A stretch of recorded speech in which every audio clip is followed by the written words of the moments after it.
become immortal, overcoming his short duration of life, and to be the master of all the planetary systems, even Dhruva Loka.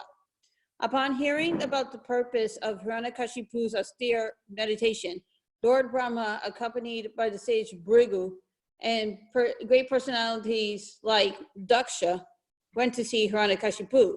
He then sprinkled water from his kamandalu, the top of water pot, upon Hiranyakashipu's head. Hiranyakashipu, the king of Daityas, bowed down to Lord Brahma, the creator of the universe, offering respectful obeisances again and again, and offering prayers. When Lord Brahma agreed to give him benedictions, he prayed not to be killed by any living entity, not to be killed in any place covered or uncovered, not to die in the daytime or at night, not to be killed by any weapon on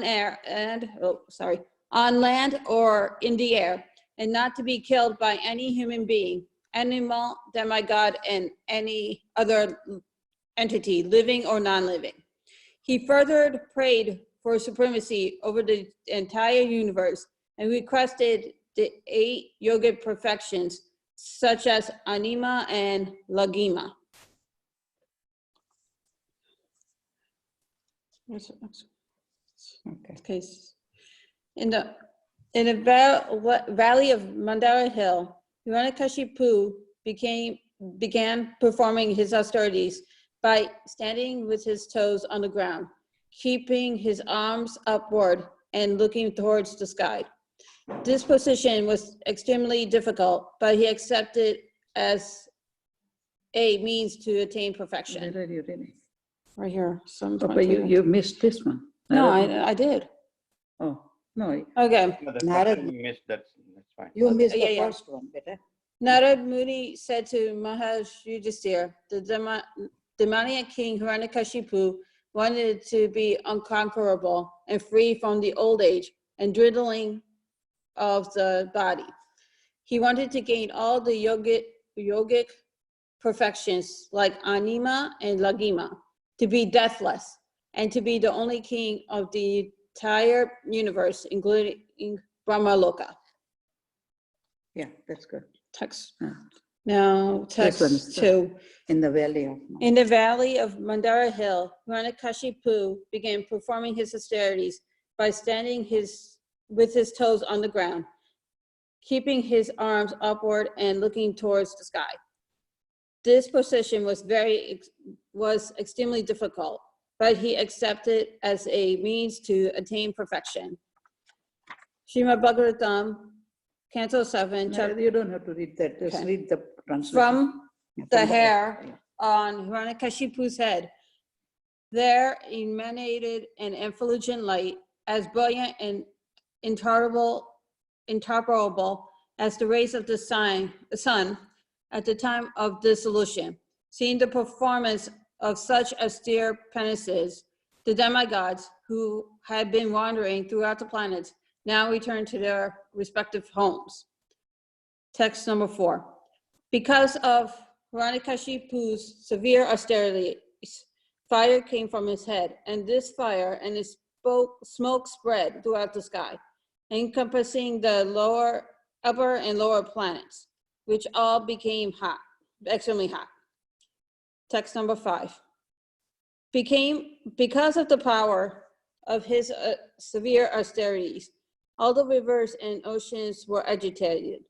The surface of the globe, with its mountains and islands, began trembling, and the stars and planets fell. All directions were ablaze. Text number 6.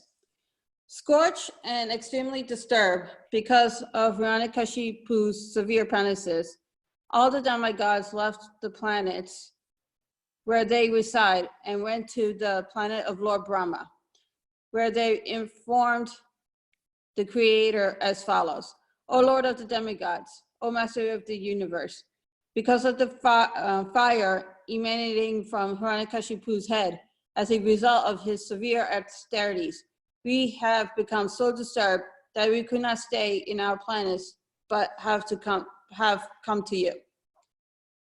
Text number 7.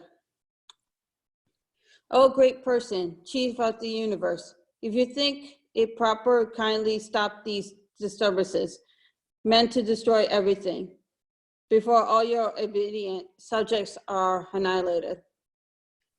Well, Yeah. let me take over a little bit, I'll get some water. Okay. Hiranyakasipu, I am reading Prabhu, sorry. Yes, yes, go ahead. Who has undertaken a most severe type of austerity, although his plan is not unknown to you. Kindly listen as we submit his intentions.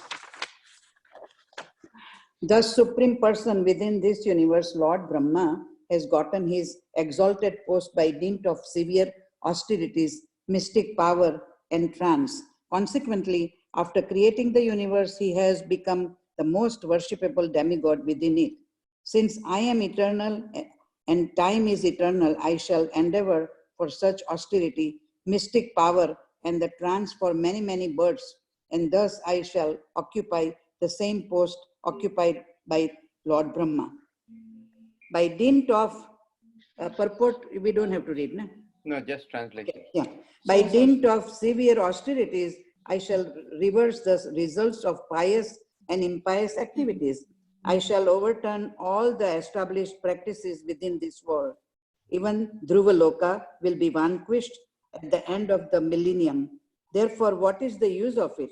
I shall prefer to remain in the position of Brahma. O Lord, we have heard from reliable sources that in order to obtain your post, Hiranyakasipu is now engaged in severe austerity. You are the master of the 3 worlds. Please, without delay, take whatever steps you deem appropriate. O Lord Brahma, your position within this universe is certainly most auspicious for everyone, especially the cows and Brahmana. Brahmanical culture and the protection of the cow can be increasingly glorified, and thus all kinds of material happiness, opulence, and good fortune will automatically increase. But unfortunately, if Hiranyakasipu occupies your seat, everything will be lost. O king, being thus informed by the demigods, the most powerful Lord Brahma, accompanied by Bhrigu, Daksha, and other great sages, immediately started for the place where Hiranyakasipu was performing his penance and austerities. Lord Brahma, who is carried by the swan aeroplane, at first could not see where Hiranyakasipu was, for Hiranyakasipu's body was covered by an anthill and by grass and bamboo sticks. Because Hiranyakasipu had been there for a long time, the ants had devoured his skin, fat, flesh, and blood. Then Lord Brahma and the demigod spotted him resembling a cloud-covered sun, hitting all the world by his austerity. Struck with wonder, Lord Brahma began to smile and then addressed him as follows. Lord Brahma said, O son of Kashyap Muni, please get up, all good fortune unto you. You are now perfect in the performance of your austerities, and therefore I may give you a benediction. You may now ask from me whatever you desire, and I shall try to fulfill your wish. I have been very much astonished to see your endurance.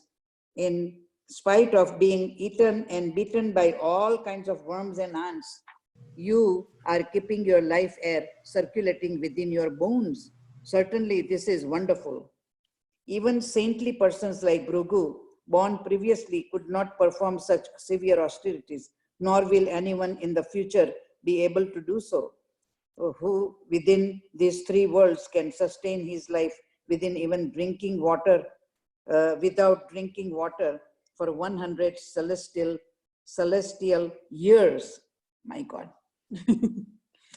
My dear son of Diti, with your great, You're right.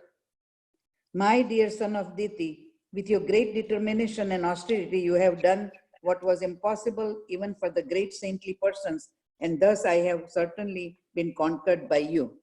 O best of the Asuras, For this reason, I am now prepared to give you all benedictions according to your desire. I belong to the celestial world of demigods who do not die like human beings. Therefore, although you are subject to death, your audience will, with me, will not go in vain. Sri Narad Muni continued, after speaking these words to Hiranyakasipu, Lord Brahma, the original being of this universe, who is extremely powerful, sprinkled transcendental, infallible spiritual water from his kamandalu upon Hiranyakashipu's body, which had been eaten away by ants and moths. Thus, he enlivened Hiranyakashipu.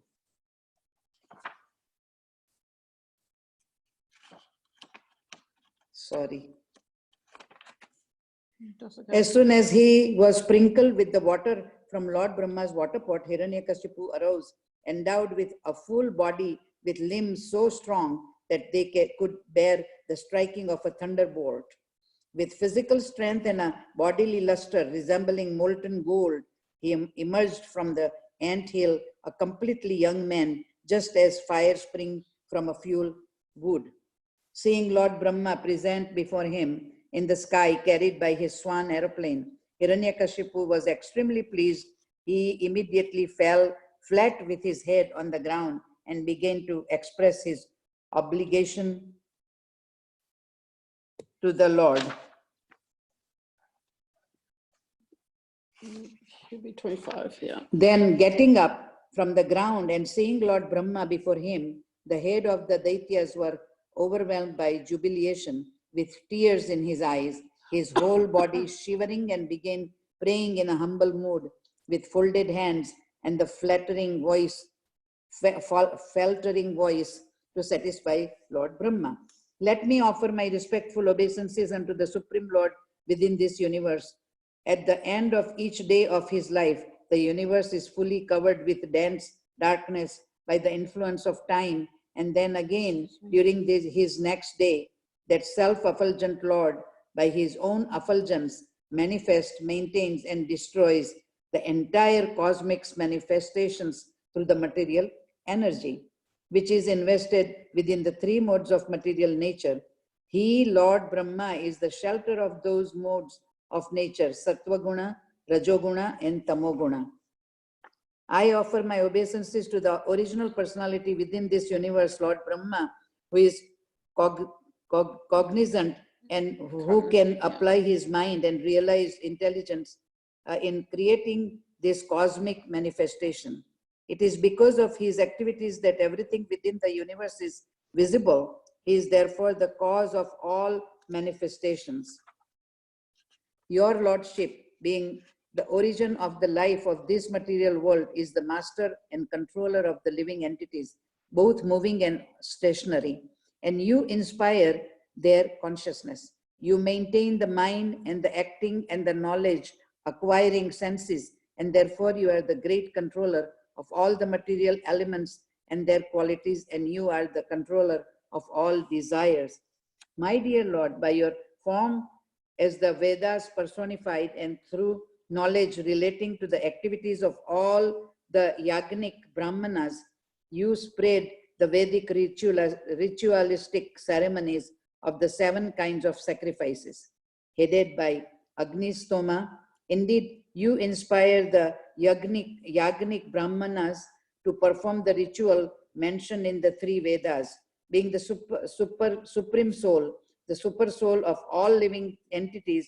You are beginningless, endless, and omniscient beyond the limits of time and space. O my Lord, your Lordship is eternally awake, seeing everything that happens as eternal time. You reduce the duration of life for all living entities through your different parts, such as moment, seconds, minutes, and hours. Nonetheless, you are unchanged, resting in one place as the super soul within witness and supreme Lord, the birthless, all-pervading controller, who is the cause of life for all living entities. Anybody wants to read, or should I continue? Ram Prabhu missed a couple of days, so I would request him to read. Text number. Yeah, Prabhuji, I can continue, Prabhuji. 32. Prabhu 32. Text. Hare Krishna. Hare Krishna. Krishna. There is nothing separate from you, whether it is better or lower, stationary or moving. The knowledge derived from the Vedic literatures like the Upanishads and from all the sublines of the original Vedic knowledge from your external body. You are Hiranyagarbha, the survivor of the universe. But nonetheless, being situated as the supreme controller, you are transcendental to the material world, which consists of the three modes of material nature. O my Lord, being changelessly situated in your own abode, you expand your universal form within this cosmic manifestation, thus appearing to taste the material world. You are Brahman, the supersoul, the oldest, the personality of Godhead. Let me offer my respectful obeisances unto the Supreme, who in his unlimited manifested from has expanded the cosmic manifestation, the form of the totality of the universe. He possesses external and internal energies and the mixed energy called the marginal potency, which consists of living entities.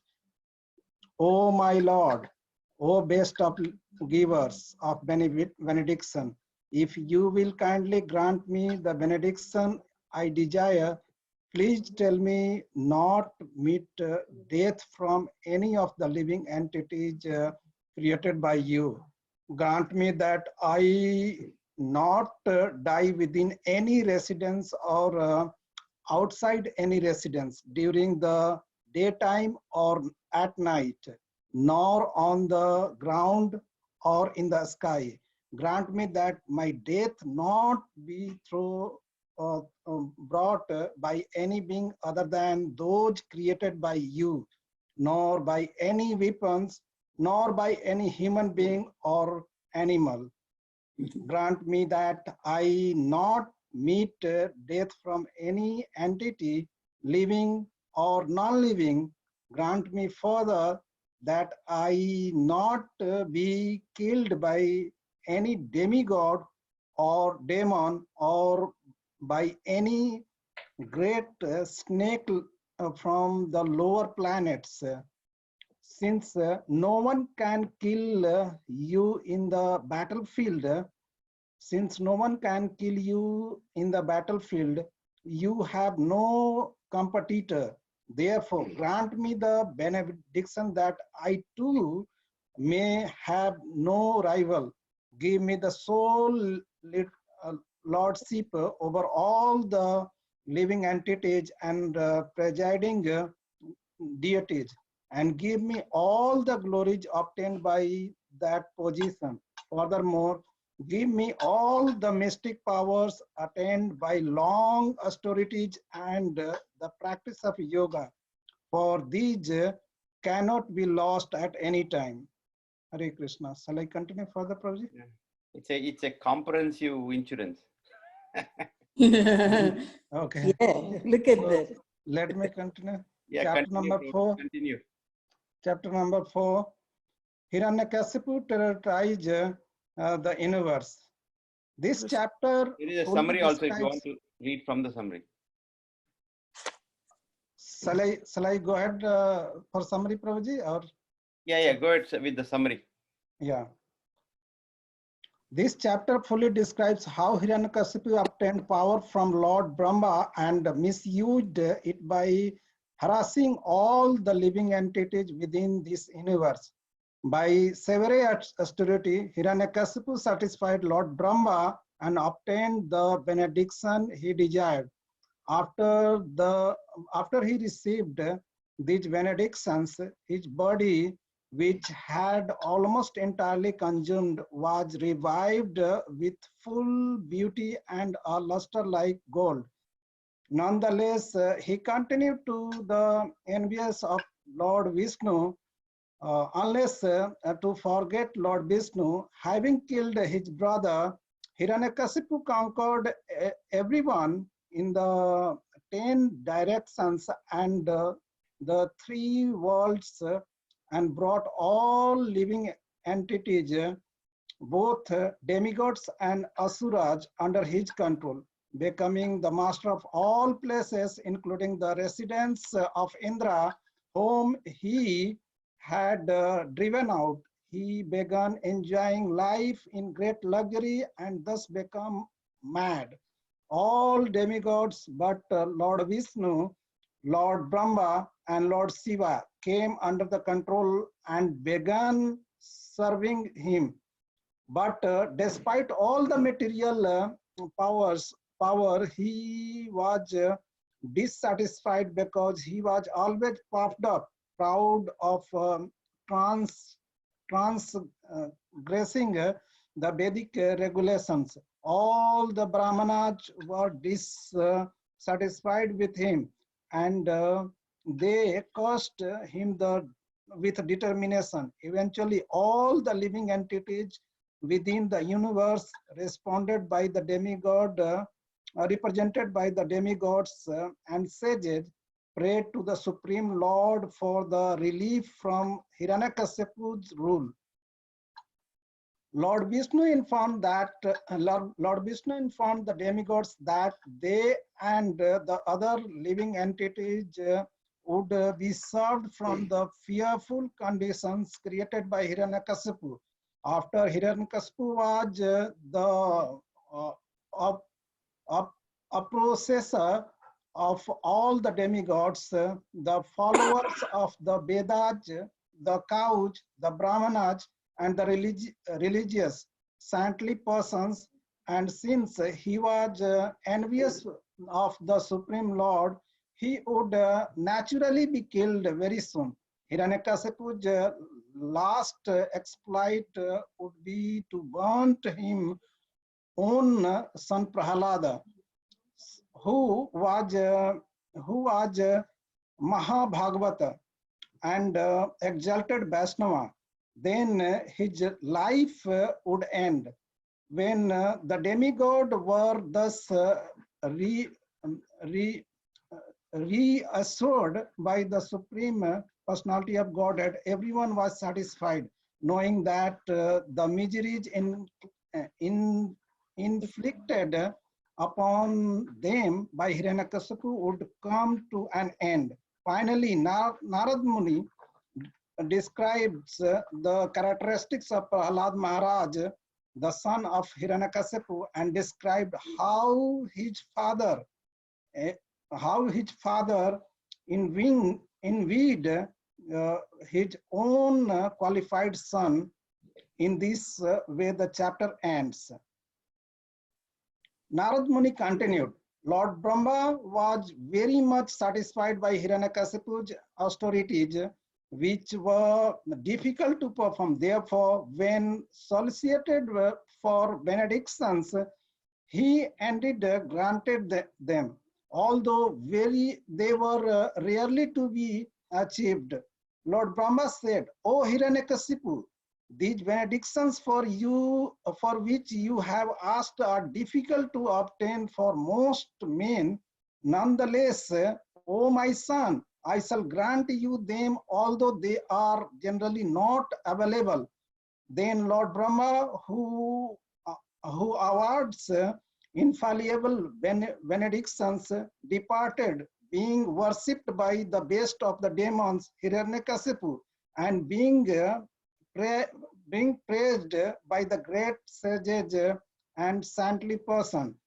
The demon Hiranyakasipu, having thus been blessed by the Lord Brahma and having acquired a lustrous golden body, continued to remember the death of his brother, and therefore he envies the Lord Vishnu. Hiranyakasipu became a conqueror of the entire universe, and that great demon conquered all the planets in the 3 worlds, upper, middle, and lower. including the planets of the human being, the Gandharvas and Garudas, the great serpents, the Siddhas, Ka- Ka- Karana. Karanas, and Vidyadharaj. The great saints, Yamaraja, the Manuj, the Yakshas, and the Rakshasas, and Pisachas, and their masters, and the masters of the ghosts and Bhutas. He defeated the rulers of all the other planets where there are living entities and brought them under his control. Conquering the abodes of all, he seized their power and influence. Hiranyakasipu, who possessed all opulence, began residing in heaven with its famous Nandana garden, which is enjoyed by the demigods. In fact, he resided in most opulent place of Indra, the king of heaven. The place had been directly constructed by the demigods architect Vishwakarma and was as beautifully made as if the demigods of fortune of the entire universe resides there.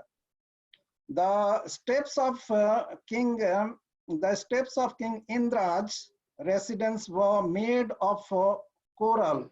The floor was bedecked with the invaluable emeralds, Emeralds.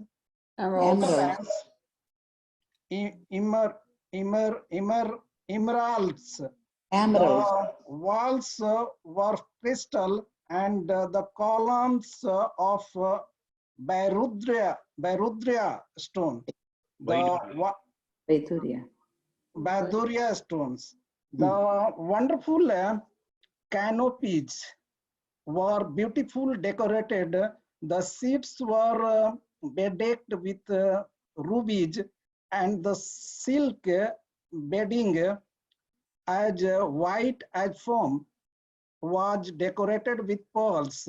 The ladies of the place who were blessed with beautiful teeth and the most wonderfully beautiful faces walked here and there in the place. Their palace, their ankle bells tinkling melodiously and saw their own beautiful reflections in the gems. The demigods, however, being very much oppressed, had to bow down and offer obeisances at the feet of Hiranyakasipu, who chastised the demigods very severely and for no reason. Thus, Hiranyakasipu lived in the palace and severely ruled everyone. Oh, my dear king, Hiranyakasipu was always drunk on strong smelling wines and liquors, and therefore his coppery eyes were also rolling. Nonetheless, because he had powerfully executed great austerities in mastic yoga, although he was abnormal, all but the three principal demigods, Lord Brahma, Lord Shiva, and Lord Vishnu, personally worshipped him to please him by bringing him various presentations with their own hands. O Maharaj Yudhishthira, descendant of Pandu, by dint of his personal power, Hiranyakasipu, being situated on the throne of the king Indra, controlled the inhabitants of all the other planets. The two Gandharvas, Vivasvasu and Timburu, I myself and Vidyaras Apsara and sage all offers prayer to him again and again just to glorify him. Being worshipped by the sacrifices offered with the great gift by those who strictly followed the principles of Varna and Asrama, Hiranyakasipu, instead of offering shares of the oblations to the demigods, accepted them himself, as if in fear of Hiranyakasipu, the planet Earth, which consists of several islands, delivered food grains without being plowed. Thus, it resembled cow-like the Survi of the spiritual world or the Kam Dugha of heaven. The earth yielded sufficient food grains. The cows supplied abundant milk, and outer space was beautifully decorated with wonderful phenomena. By the following of their waves, the various oceans of the universe, along with their tributaries, the rivers, which are compared to their wives, supplied various kind of gems and jewels for Hiranyakasipu's use. These oceans were the ocean of salt water, sugarcane, Yes. sugarcane juice, wine, clarified butter, milk, yogurt, and sweet water. The valleys between the mountain become fields of pleasure for Hiranyakasipu, by whose influence of all the trees and plants produce fruits and flower profusely in all seasons.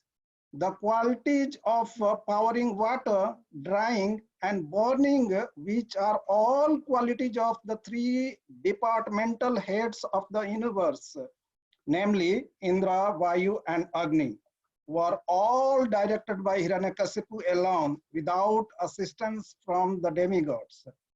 In spite of achieving the power of control in all directions, and in spite of enjoying all type of dear sense gratification as much as possible, Hiranyakasipu was dissatisfied because instead of controlling his senses, he remained their servant. Hiranyakasipu thus passed a long time being very much proud of his opulences and transgressing the laws and regulations mentioned by the authoritative Shastras. He was therefore subjected to a curse by the four Kumaras, who were great Brahmanas. Everyone, including the rulers of the various planets, was extremely distressed because of the severe punishment inflicted upon them by Hiranyakasipu.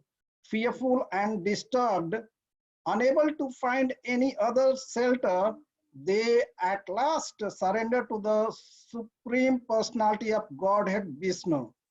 Let us offer our respectful obeisances unto the direction where the Supreme Personality of Godhead is situated, where those purified souls in the renounced order of life, the great saintly person, go, and from which, having gone, they never return.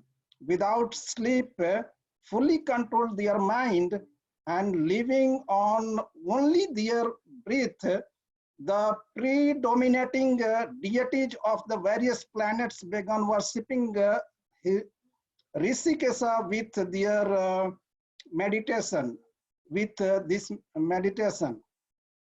Then there appeared before them a transcendental sound vibration emanating from a personality not visible to material eyes. The voice was as grave as the sound of a cloud, and it was very encouraging, driving away all fear. The voice of the Lord vibrated as follows. O best of learned persons, do not fear. I wish all good fortune to you. Become my devotee by hearing and chanting about me and offering me prayers, for these are certainly meant to award benediction to all entities.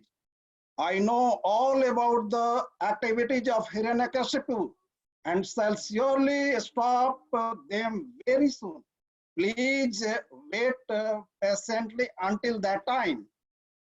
When one is envious of demigods who represent the Supreme Personality of Godhead of the Vedas, which give all knowledge of cows, brahmanas, Vaishnavas, and religious principle, and ultimately of me, the Supreme Personality of Godhead, he and his civilization will be vanquished without delay. When Hiranyakasipu teaches the great devotee Prahalada, his own son, who is peaceful and sober and who has no enemy, I shall kill Hiranyakasipu immediately, despite the benedictions of Brahma. The great Saint Narad Muni continued, when the Supreme Personality of Godhead, the spiritual master of everyone, thus rehearsed all the demigods living in the heavenly planets, they offered their respectful obeisances unto him and returned, confident that the demon Hiranyakasipu was now practically dead. Hiranyakasipu had four wonderful, well-qualified sons. Of them, one named Prahalada was the best. Indeed, Prahalada was a survivor of all transcendental qualities, surveyor of all transcendental qualities, because he was an unalloyed devotee of the personality of Godhead. The qualities of Maharaj Prahlada, the son of Hiranyakasipu, are described herewith. He was completely cultured as a qualified Brahmana, having very good character and being determined to understand the absolute truth. He had full control of his sense and mind, like the supercell. He was kind to every living entity and was best friend to everyone. To respectable person, he acted exactly like a menial servant. To the poor, he was like a father. To his equal, he was attached like a sympathetic brother. And he considered his teacher, spiritual masters, and older grandfathers to be as good as the Supreme Personality of Godhead. He was completely free from unnatural pride that might have arisen from his good education, riches, beauty, aristocracy, and so on. Although Prahlad Maharaj was born in the family of Asuras, he himself was not an Asura but a great devotee of Lord Vishnu. Unlike the other Asuras, he was never envious to Vaishnavas. He was not agitated when put into danger, and he was neither directly nor indirectly interested in the fruitive activities described in the Vedas. Indeed, he considered everything material to be useless, and therefore he was completely devoid of the material desires. He always controlled his senses and life air, and being of steady intelligence and determination, he subdued all lust desires. O King, Prahlad Maharaj's good qualities are still glorified by learned saints and Vaishnavas. As all good qualities are always found existing in the Supreme Personality of Godhead, they also exist forever in his devotee Prahlad Maharaj. In any assembly where there is a discourse about saints and devotees, O King Yudhishthira, even the enemies of the demons, namely the demigods, what to speak of you, would cite Prahlad Maharaj as an example of the great devotee who could list the immeasurable transcendental quality of Prahlad Maharaj. He had unflinching faith in Vasudeva, Lord Krishna, the son of Vasudeva, and unalloyed devotion to him. His attachment to Lord Krishna was natural because his previous devotional service, although his good qualities cannot be enumerated, they prove that he was a great soul, Mahatma. From the very beginning of his childhood, Prahlad Maharaj was uninterested in childish playthings. Indeed, he gave them up altogether and remained silent and dull. Being fully absorbed in Krishna consciousness, since his mind was always affected by Krishna consciousness, he could not understand how the world goes on being fully absorbed in the activities of the sense gratification. Prahlad Maharaj was always absorbed in thought of Krishna. Thus, being always embraced by the Lord, he did not follow how his bodily necessities, such as sitting, walking, eating, lying down, drinking, and talking, were being automatically performed. Because of the advancement of Krishna consciousness, he sometimes cried, sometimes laughed, sometimes expressed jubilation and sometimes sang loudly. Sometime upon seeing the Supreme Personality of Godhead, Prahlad Maharaj would loudly call in full anxiety. He sometimes lost his sinlessness in jubilation and began dancing in ecstasy, and sometimes being fully absorbed in thought of Krishna, he felt oneness and imitated the pastime of Lord. Sometime feeling the touch of Lord's lotus feet, he became a spiritual jubilant and remained silent. His hairs standing on end and tears gliding down from his half-closed eyes because of his love for the Lord. Because of his association with perfect unalloyed devotees who had nothing to do with anything material, Prahlad Maharaj constantly engaged in the service of Lord Lotus feet by seeing his bodily features when he was in perfect ecstasy. Persons very poor in a spiritual understanding become purified. In other words, Prahlad Maharaj bestowed upon them transcendental bliss.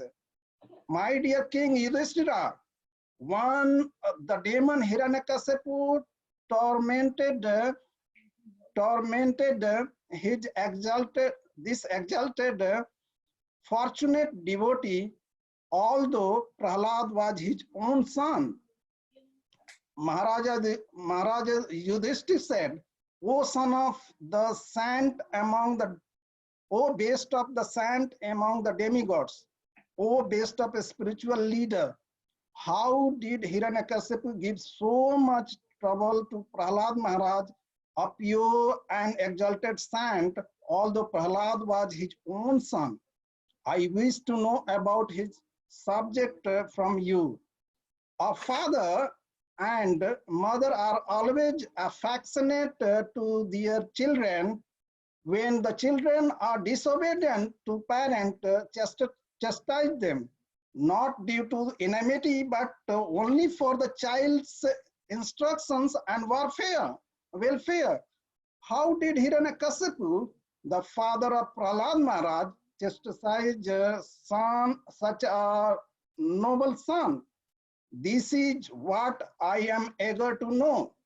Maharaj Yudhishthir further inquired, how was it possible for a father to be violent towards the exalted son who was obedient, well behaved, and respectful to his father?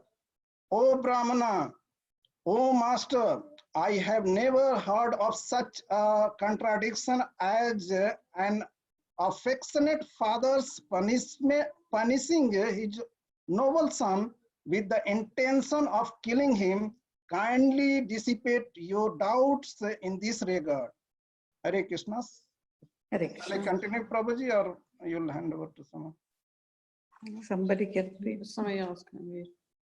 Yeah, Mataji, please. So we will have Madhura Mataji read. Okay. 7.5. Yeah. Prahlad Maharaj did not carry out the orders of his teachers, for he was always engaged in worshipping Lord Vishnu. As described in this chapter, Hiranyakashipu tried to kill Prahlad Maharaj even by having a snake bite him and putting him under the feet of elephants, yet he was unsuccessful. Hiranyakashipu's spiritual master Shukracharya had two sons named Sanda and Amarka, whom Prahlad Maharaj was entrusted for education. Although the teachers tried to educate the boy Prahlad in politics, economics, and other material activities, he did not care for their instructions. Instead, he continued to be a pure devotee. Prahlad Maharaj never liked the idea of discriminating between one's friends and enemies. Because he was spiritually inclined, he was equal towards everyone. Once upon a time, Hiranyakashipu inquired from his son what the best thing was that he had learned from his teachers. Prahlad Maharaj replied that a man engrossed in material consciousness of duality, thinking, "This is mine, and that belongs to my enemy," should give up his householder life and go to the forest to worship the Supreme Lord. When Hiranyakashipu heard from his son about devotional service, he decided that this small boy had been polluted by some friend in school. Thus, he advised the teachers to take care of the boy so he would not become a Krishna conscious devotee. However, when the teachers inquired from Prahlad Maharaj why he was going against their teachings, Prahlad Maharaj taught the teachers that the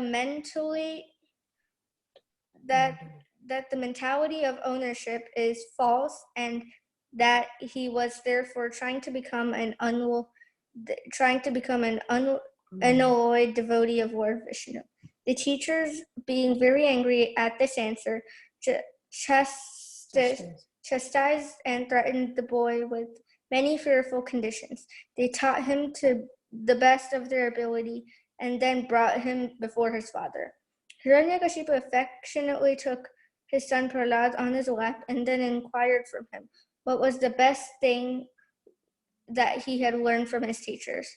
As usual, Prahlad Maharaj began praising the 9 processes of devotional service, such as Shravanam and Kirtanam. Thus, the king of the demons, Hiranyakashipu, being extremely angry, chastised the teachers, Shanda and Amarkam, for having wrongly trained Prahlad Maharaj. The so-called teachers informed the king that Prahlad Maharaj was automatically a devotee and did not listen to their instructions. When they proved themselves innocent, Hiranyakashipu inquired from Prahlad where he had learned Vishnu Bhakti. Prahlad Maharaj replied that those who are attached to family life do not develop Krishna consciousness either personally or collectively. Instead, they suffer repeated birth and death in this material world and continue simply chewing the chewed.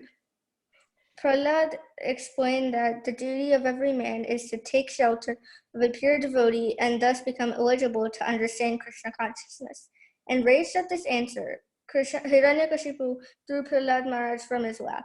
Since Prahlad was so treacherous and had become a devotee of Vishnu, who had killed his uncle Hiranyaksha, Hiranyakashipu asked his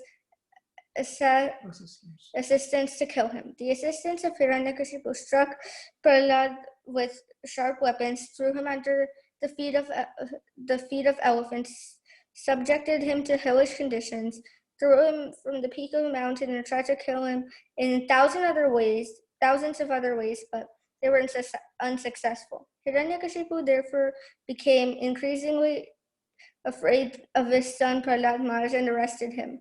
The sons of Hiranyakashipu's spiritual master, Shukracharya, began teaching Prahlad in their own way, but Prahlad Maharaj did not accept their instructions.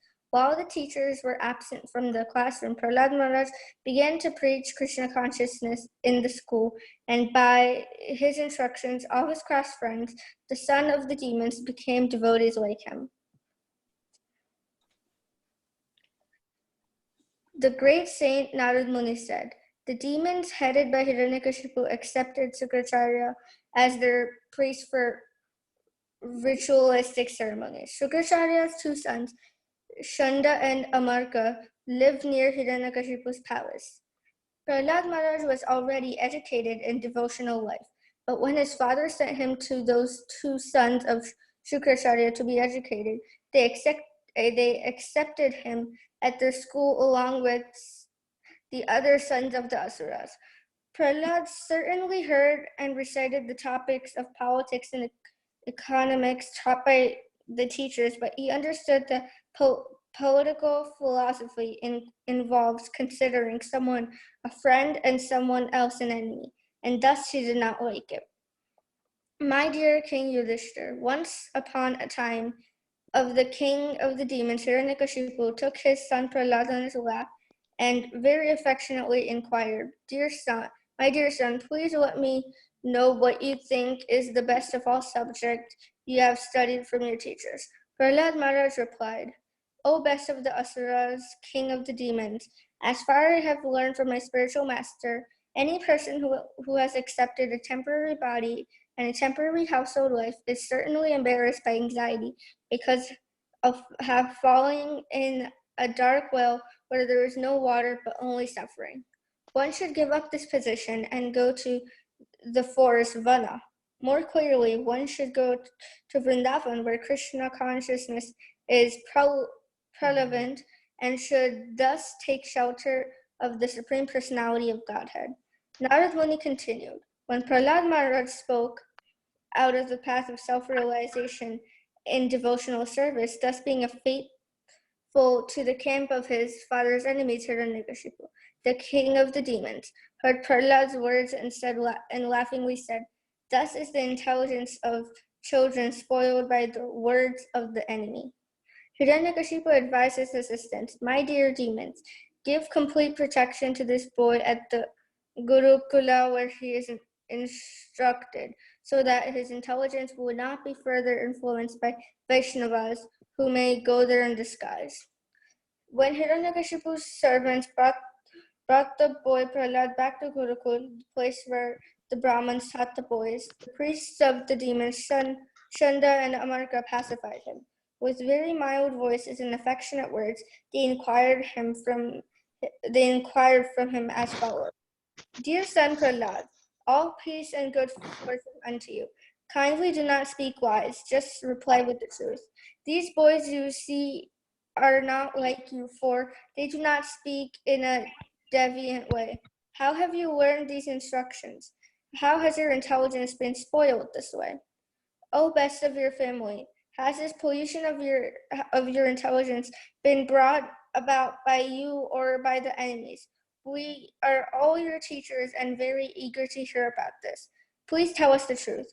Prahlad Maharaj replied, let me offer my respectful obeisances unto the Supreme Personality of Godhead, whose external energy has created the distinctions of my friend and I by deluding the intelligence of men. Indeed, I am now actually experiencing this. although I have previously heard of it from authoritative sources. When the Supreme Personality of Godhead is pleased with the living entity because of his devotional service, one becomes a pandita and does not make distinctions between enemies, friends, and himself. Intelligently, he then thinks every one of us is an eternal servant of God, and therefore we are not different from one another. Persons who always think in terms of enemy and friend are unable to ascertain the super soul within themselves. Not to speak of them, even such exalted persons as Lord Brahma, who are fully conversant with the Vedic literature, are sometimes bewildered in the following principles of devotional service. The same Supreme Personality of Godhead who has created this situation has certainly given me the intelligence to take the side of their so-called enemy. O Brahmanas, teachers, as iron attached by a magnetic stone moves automatically towards the magnet, my consciousness, have been changed by his will, is attracted by Lord Vishnu, who carries a disc in his hand. Thus I have no independence. The great sage Narad Muni continues. The great soul Prahlad Maharaj became silent after saying this to his teachers, Shanda and Amarka, the seminal sons of Shukracharya. These so-called Brahmanas then became angry at him. Because they were servants of Hiranyakashipu, they were very sorry, and to chastise Prahlad Maharaj, they spoke as follows.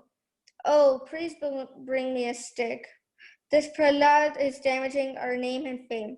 Because of his bad intelligence, he has become like a cinder in the dynasty of the demons. Now he needs to be treated by force of the kinds of political diplomacy. This rascal Prahlad has appeared like a thorn tree in a forest of sandalwood. To cut the sandalwood trees, an axe is needed, and the wood of the thorn tree is very suitable for the handle of such axe. Lord Vishnu is the axe of cutting down the sandalwood forest of the family of the demons, and this Prahlad is the handle for the axe. Shanda and Amarka are the teachers of Prahlad Maharaj. The teachers of Prahlad Maharaj chastised and threatened their disciple in various ways and began teaching him more about the paths of religion, economic development, and sense gratification. This is the way they educated him. After some time, the teachers Shanda and Amarka thought that Prahlad Maharaj was sufficiently educated in the diplomatic affairs of pacifying public leaders, appeasing them by giving them lucrative posts and dividing and ruling over them and punishing them in cases of disobedience.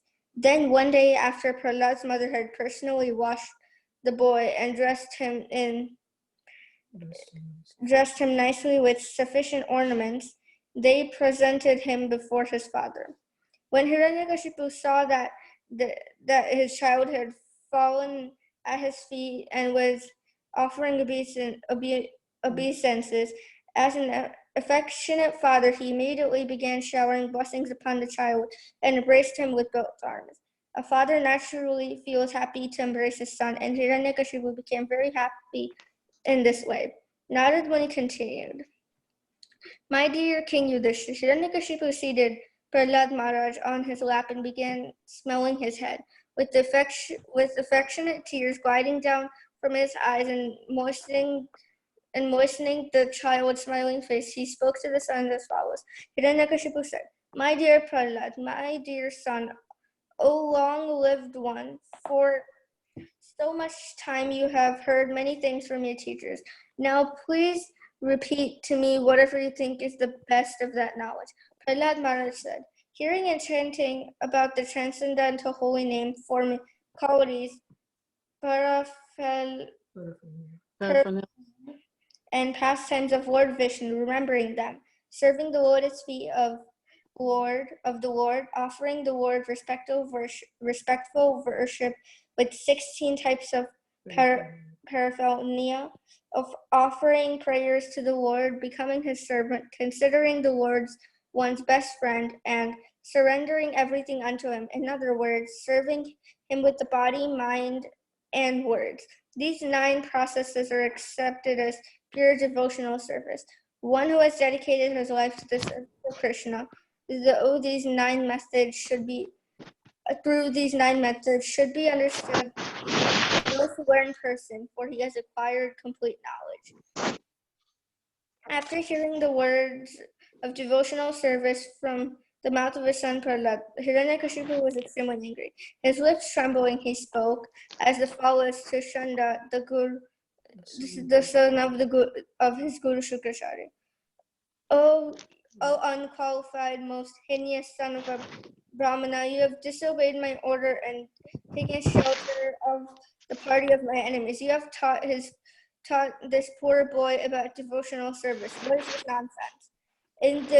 In due course of time, the various types of diseases are manifest in those who are sinful. Similarly, in this world, there are many deceptive friends and false guards, but eventually, because of their false behavior, their actual enmity becomes manifest. The son of Shukracharya, Hiranyakashipu's spiritual master, said, O enemy of King Indra, O king, whatever your son has said was not taught to him by me or anyone else. His spontaneous devotional service has naturally developed in him. Therefore, please give up your anger and do not unnecessarily accuse us. It is not good to insult a Brahmana in this way. Sri Narada Muni continued. When Hiranyakashipu received this reply from the teacher, he again addressed his son Prahlad. Hiranyakashipu said, You rascal, most fallen of our family, if you have not received this education from your teachers, where have you gotten it? Prahlad Maharaj replied, Because of their uncontrolled senses, persons too addicted to materialistic life make progress toward hellish conditions and repeatedly chew that which has already been chewed. Their inclinations toward Krishna are never accused either by the instructions of others, by their own efforts, or by a combination of both. Persons who are strongly entrapped by the consciousness of enjoying material life and who have therefore accepted as their leader or a guru as a similar blind man attached to external sense objects cannot understand that the goal of life is to return home back to God and engage in the service of Lord Vishnu. As blind men guided by another blind man miss the right path and fall into a ditch, materially attached men led by another materially attached man are bound by the ropes of fruitive labor, which are made of strong cords, and they continue again and again in materialistic life, suffering the full miseries.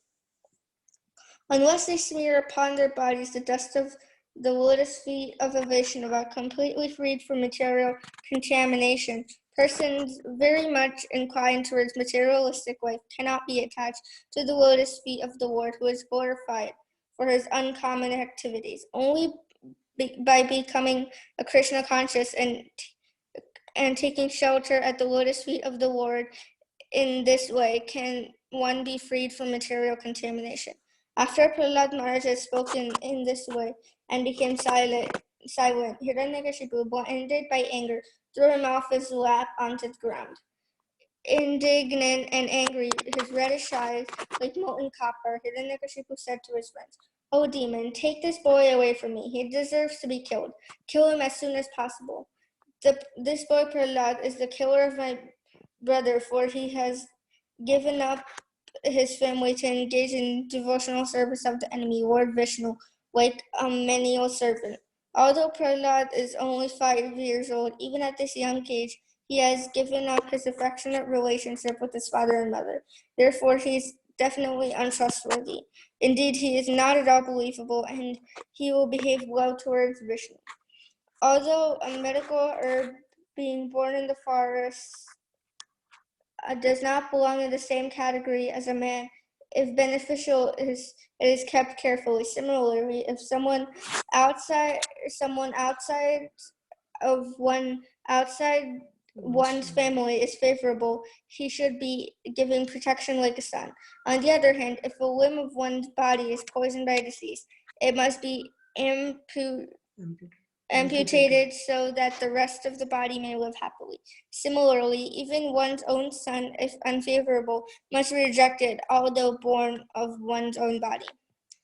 Just as uncontrolled senses are the enemies of all yogis engaged in advancing life and advancing in spiritual life, this Prahlad, who appears to be a friend, is an enemy because they cannot control him. Therefore, this enemy, whether eating, sitting, sleeping, must be killed by all means. Okay. The demons, Rakshasas, the servants of Hiranyakashipu, thus began striking the tender parts of Prahlad Maharaj's body with their tridents. The demons all had fearful faces, sharp teeth, and reddish, coppery beards and hair, and they appeared extremely threatening, making tumultuous sound, shouting, "Chop him up, pierce him." They began striking Prahlad Maharaj, who sat silently, meditating upon the Supreme Personality of Godhead. Even though a person who has no assets and pious activities performs some good deed, it will have no result. Thus, the weapons of the demons had no tangible effects on Prahlad Maharaj because he was a devotee, undisturbed by material conditions and fully engaged in the meditating upon and serving the Supreme Personality of Godhead, who is unchangeable, who cannot be realized by the material senses, and who is the soul of the entire universe. My dear King Yudhishthir, when all the attempts of the demons to kill Prahlad Maharaj were futile, the king of the demons, Hiranyakashipu, being most fearful, began contriving other means to kill him. Hiranyakashipu could not kill his son by throwing him beneath feet of big elephants, throwing him out among huge fearful snakes, and employing destructive spells, hurling him from the top of a hill, conjuring up illusory tricks, administering poison, starving him, exposing him to severe cold winds, fire, water, or throwing heavy stones to crush him.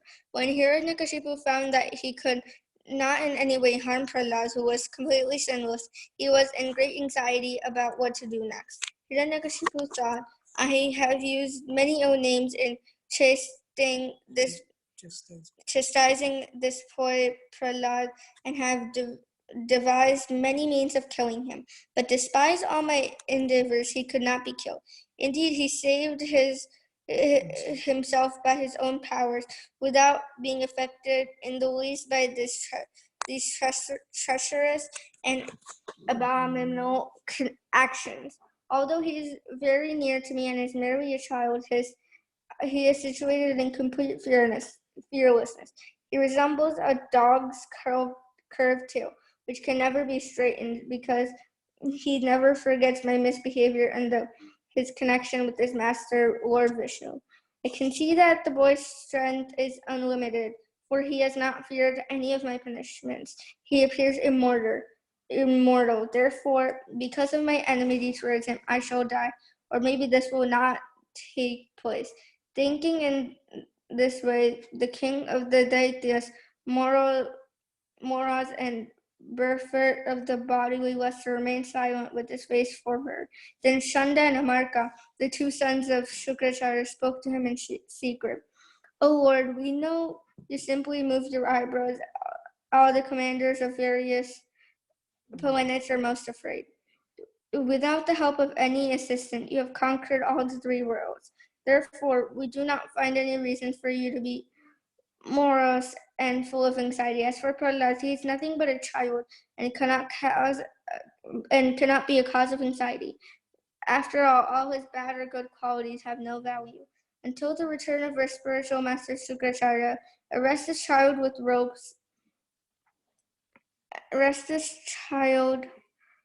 ropes of Varuna so he could not flee in fear.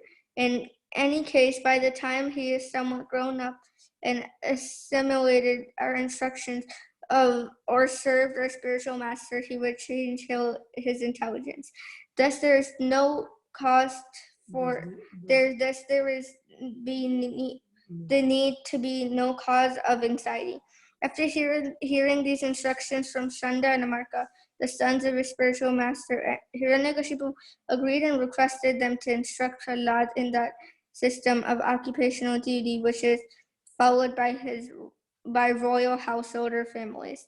Thereafter, Shanda and Amarka systematically and uncasingly taught Prahlad Maharaj, who was very submissive and humble, about mundane religion, economic development, and sense gratification.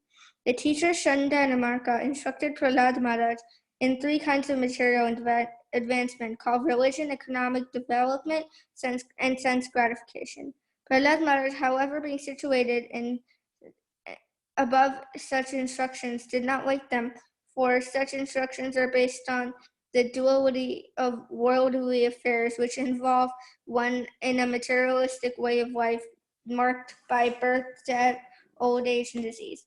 When the teachers went home to attend their household affairs, the students, same age as Prahlad Maharaj, would call him to take the opportunity of leisure hours of play. Prahlad Maharaj was truly disciplined, learned person, then addressed his class friends in a very sweet language. Smiling, he began to teach them about the uselessness of a materialistic way of life. Being very kind to them, he instructed them as follows. My dear King Yudhishthira, all the children were very affectionate and respectful towards Prahlad Maharaj, and because of their tender age, they were not so polluted by the instructions and actions of their teachers, who were attached to condemned duality and bodily comfort. Thus the boys surrounded Prahlad Maharaj, giving up their playthings, and sat down to hear him. Their hearts and eyes being fixed upon them looked at him with great earnest. Prahlad Maharaj, although born in a demon family, was an exiled devotee and desired their welfare. Thus he began instructing them about the futility of life, materialistic life. Thank you, Madhura Mataji. Prajna Mataji is there.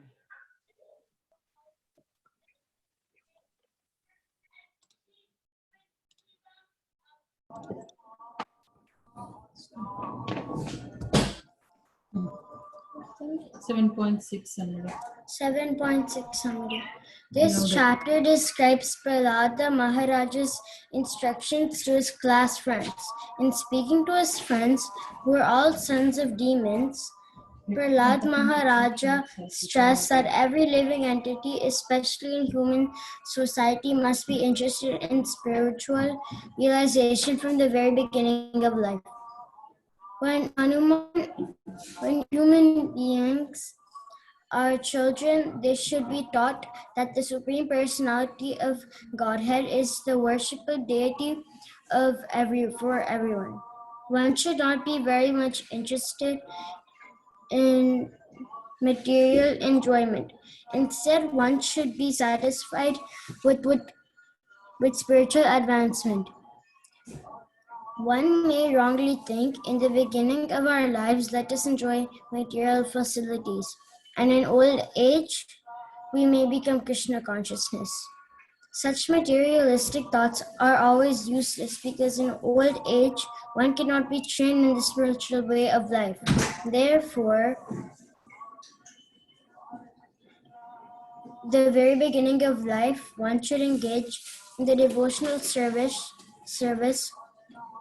Shravanam Kirtan Vishnu. Srimad Bhagavatam 7.5.23. This is the duty of all living entities. Material education is infected by 3 modes of nature, but the spiritual education, for which there is a great need in human society, is transcendental. Prahlada Maharaja disclosed the secret of how he had received instructions from Narada Muni. By accepting the lotus feet of Prahlada Maharaja, who is in the parampara succession, one will be able to understand the mode of spiritual life. In accepting this mode of activity, there is no need for material qualifications. Should I read the next one? Yeah. After Prahlad Maharaja's class friends had listened to Prahlad Maharaja, they inquired how he had become so learned and advanced. In this way, the chapter ends.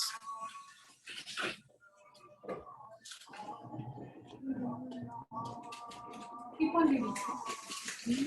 So I keep on reading. Prahlad Maharaja said, one who is sufficiently intelligent should use the human form of body from the very beginning of life. In other words, from the tender of age of childhood to practice the activities of devotional service, giving up all other engagements. The human body is most really achieved, and although temporarily like other bodies, it is meaningful because in human life one can perform devotional service. Even a slight amount of sincere devotional service can give one complete perfection. Keep reading. Should I keep reading? Yes, keep reading. The human form of life affords one a chance to return home back to Godhead. Therefore, every living entity, especially in the human form of life, must engage in devotional service to the lotus feet of Lord Vishnu. This devotional service is natural because Lord Vishnu, the Supreme Personality of Godhead, is the most beloved master, the master of the soul, and the well-wisher of all living beings.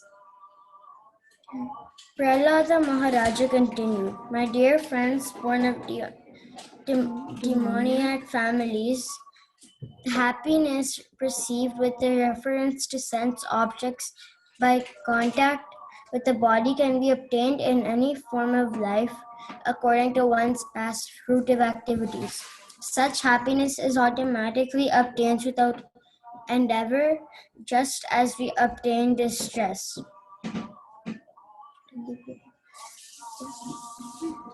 Endeavor is merely for sense gratification or material happiness through economic development are not to be performed, for they result only in a loss of time and energy with no actual profit. If one's endeavors are directed toward Krishna consciousness, one can surely attain the spiritual platform of self-realization. There is no such benefit from engaging oneself in economic development. Therefore, while in the material existence, Bhavam Astara, a person fully competent to distinguish wrong from right must endeavor to achieve the highest school of life as long as the body is stout and strong and is not embarrassed by dwindling. Every human being has a maximum duration of life of 100 years. But for one who cannot control his senses, half of those years are completely lost because at night he sleeps 12 hours, being covered by ignorance. Therefore, such a person has a lifetime of only 50 years. In the tender age of childhood, when everyone is bewildered, one passes 10 years. Similarly, in boyhood, engaged in sporting and playing, one passes another 10 years. In this way, 20 years are wasted. Similarly, in old age, when one is invalid, unable to perform even material activities, one passes another 20 years wastefully. One whose mind and senses are uncontrolled becomes increasingly attached to family life because of insatiable lusty desires and very strong illusion. And such a madman's life, the remaining years are also wasted because even during those years he cannot engage himself in devotional service. What person too attached to hold household life due to being unable to control his senses can liberate himself. An attached householder is bound very strongly by ropes of affection for his family, wife, children, and other relatives. Pause every punctuation. Money is so dear that one conceives of money being as sweeter than honey. Therefore, who can give up the desire to accumulate money, especially in household life? Thieves, professional servants, soldiers, and merchants try to acquire money even by risking their very dear lives. How can a person who is most affectionate to his family, the core of his heart being always filled with their pictures, give up their association? Specifically, a wife who is always very kind and sympathetic and always pleases her husband in a solitary place.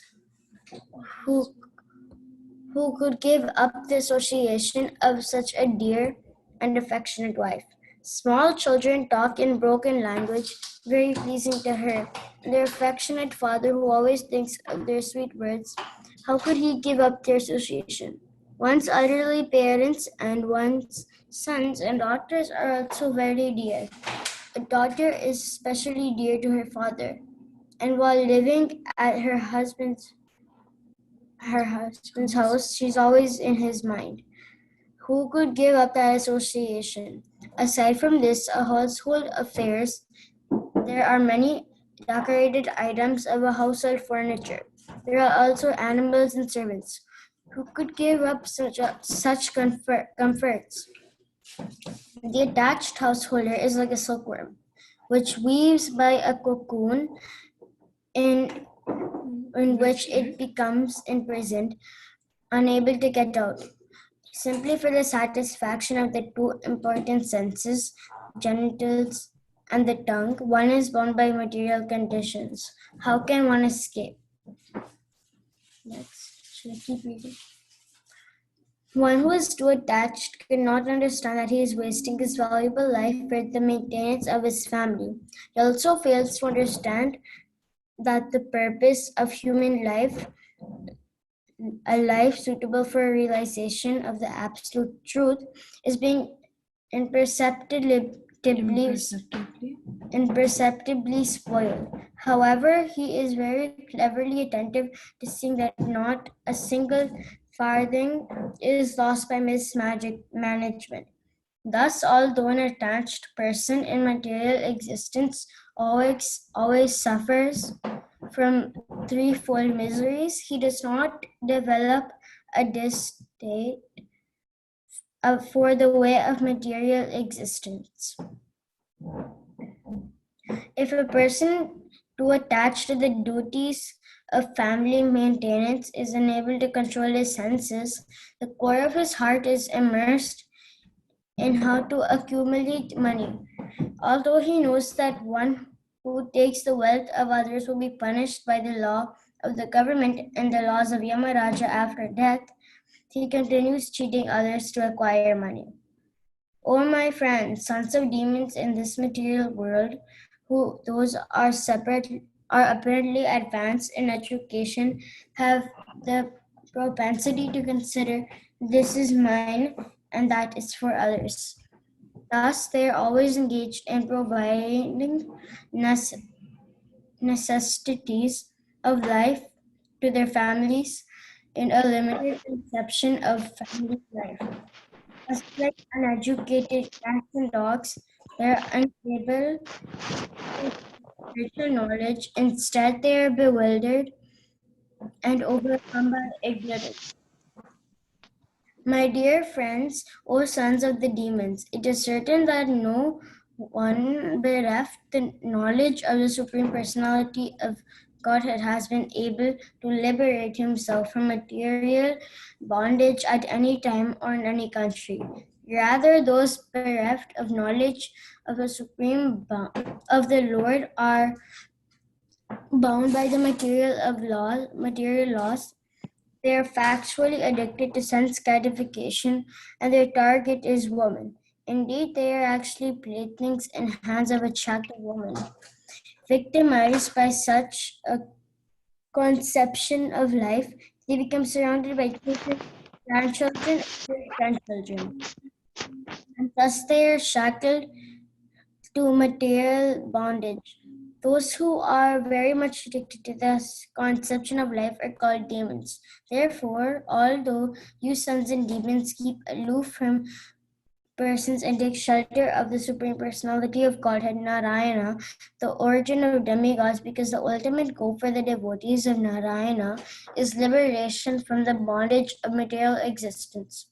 My dear sons of demons, the Supreme Personality of Godhead, Narayana is the original Super Soul, the father of all living entities. Consequently, there are no impediments to pleasing him or worshipping him under any conditions.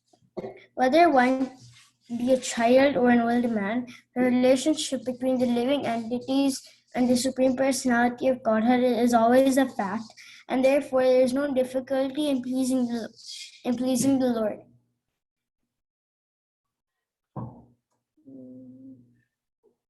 Which one's the next one? This one? This one? This one? The Supreme Personality of Godhead, the Supreme Controller, who is infallible and indefatigable and present in different forms of life, from the inert living beings, Stavatara, such as plants, to Brahma, the foremost created living being. He is also present in varieties of material creations in the nature and false ego. Although he is one, he is present everywhere, and he is also the transcendental Super Soul, the cause of all causes, who is present as the observer in the course of the hearts and of all living entities. He is indicated as that which pervaded in all the pervading Super Soul, but actually he cannot be indicated. He is changeless and undivided. He is simply perceived as the Supreme Sachidananda, eternity, knowledge, and bliss, being covered by the curtain of external energy. To the atheist, he appears non-existent. Therefore, my dear young friends born of demons, please act in such a way that the Supreme Lord, who is beyond conception of material knowledge, will be satisfied. Give up your demoniac nature and act without enmity or duality. Show mercy to all living entities by enlightening them in devotional service, thus becoming their well-wishers. Nothing is obtainable for devotees of satisfied the Supreme Personality of Godhead, who is cause of all causes. The original source of everything, the Lord is the Lord is reservoir of unlimited spiritual qualities. For devotees, therefore, who are transcendental to all the modes of material nature, what is the modes of nature? We devotees always glorify the lotus feet of the Lord, and therefore we need not ask anything for items in terms of dharma, karma, and artha and moksha. Keep reading. Are you okay with reading? Do I keep reading? Yes, another the three. You have only three more to go. 4 more. Nothing is unattainable for devotees who have satisfied the Supreme Personality of Godhead, who is the cause of religion, economic development, and sense gratification. These are described in the Vedas as Trivarga, or three ways to salvation. Within these three categories are education and self-realization. Ritualistic ceremonies are performed according to Vedic injunction, logic, the science of one order, and the various means of earning one's livelihood. These are the external subject matters of study in the Vedas, and therefore I consider them material. However, I consider surrendered to the lotus feet of the Lord, Vishnu, to be transcendental. Narayana, the Supreme Personality of Godhead, the well-wisher and the friend of all living entities, formally explained this as transcendental knowledge to the great saint Narada. Such knowledge is extremely difficult to understand without the mercy of a saintly person like Narada. But everyone who has taken shelter of Narada's disciplic can understand this confidential knowledge. Prahlada Maharaja continued, I received this knowledge from the great Saint Narada Muni, who is always engaged in devotional service. This knowledge, which is called Bhagavatham, is fully scientific. Where was I? It is based on logic and philosophy and is free from all material contamination. The sons of the demons replied, Dear Prahlada, neither you nor we know any teacher or spiritual master other than Sanda and Amarka, the sons of Sukrachya. After all, we are children and they are our controllers. For you especially, who always remain within the palace, it is very difficult to associate with great personality. Dear friend, the most gentle one, would you kindly explain how it was possible for you to hear Narada? Kindly dispel our doubts in this regard. Thank you, Prajna Mataji. So Brinda.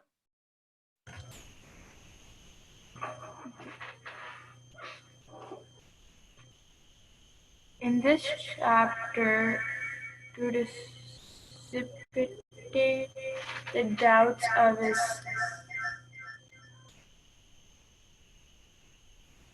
his class friends, the sons of the demons, Prahlad Maharaj states how within the womb of his mother he had heard from the mouth of Narad Muni, who had instructed him in the Bhagavad Dharma. When Hiranyakashipu left his kingdom and went to the mountain known as Madrachala to execute severe austerities, all the demons scattered. Hiranyakashipu's wife Kayadu, who was pregnant at that time, and the demigods, mistakenly thinking that she carried another demon in her womb, arrested her. Their plan was that as soon as the child took birth, they would kill him. While they were taking Kayadu to the heavenly planets, they met Narad Muni, who stopped them from taking her away and took her to his ashrama until Hiranyakashipu's return. In Narad Muni's ashrama, Kayadu prayed for the protection of the baby in her womb, and Narad Muni reassured her that and gave her instructions on spiritual knowledge. Taking advantage of those instructions, Prahlad Maharaj, although a small baby within the womb, listened very carefully. The spirit soul is always apart from the material body. There is no change in the spiritual form of the living entity. Any person above bodily conception of life is pure and can receive transcendental knowledge. This transcendental knowledge is devotional service, and Prahlad Maharaj, while living in the womb of his mother, received instructions in devotional service from Narad Muni. Any person engaged in the service of the Lord through the instructions of a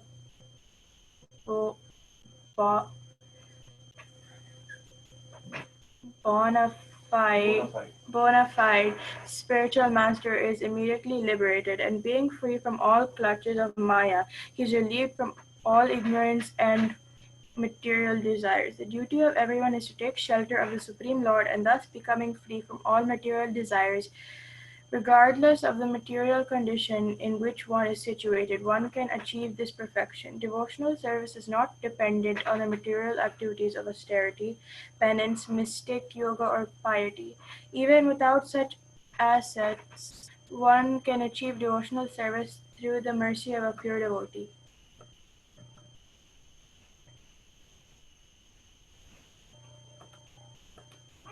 Narad Muni said, although Prahlad Maharaj was born in a family of asuras, he was the greatest of all devotees. Having thus been questioned by his class friends, the son of the asuras, he remembered the words spoken to him by me and replied to his friends as follows. Prahlad Maharaj said, when our father Hiranyakashipu went to Madrachala mountain to execute severe austerities, in his absence, the demigods, headed by King Indra, made a severe attempt to subdue all the demons in warfare. Alas, as a serpent is eaten by small ants, so the troublesome Hiranyakashipu, who always inflicted miseries upon all types of people, has now been defeated by the reactions of his own sinful activities. Saying this, the demigods headed by King Indra arranged to fight the demons. When the great leaders of the demons who were being killed one after another saw the unprecedented Precedented. precedented exertion of the demigods in fighting, they began to flee, scattering themselves in all directions. Simply to protect their lives, they hastily fled from their homes, wives, children, animal, and household paraphernalia. Paying no heed to all these, the demons simply fled. The victorious demigods plundered the palace of Hiranyakashipu, the king of the demons, and destroyed everything within it. Then Indra of heaven arrested my mother, the queen. As she was being led away, crying in fear like a Kurari captured by a vulture, the great sage Narada, who at that time had no engagement, appeared on the scene and saw her in that condition. Narad Muni said, O Indra, king of the demigods, this woman is certainly sinless. You should not drag her off in this merciless way. O great fortunate one, this chaste woman is the wife of another. You must immediately release her. King Indra said, in the womb of this woman, the wife of the demon Hiranyakashipu, is the seed of that great demon. Therefore, let her remain in our custody until her child is delivered, and then we should release her.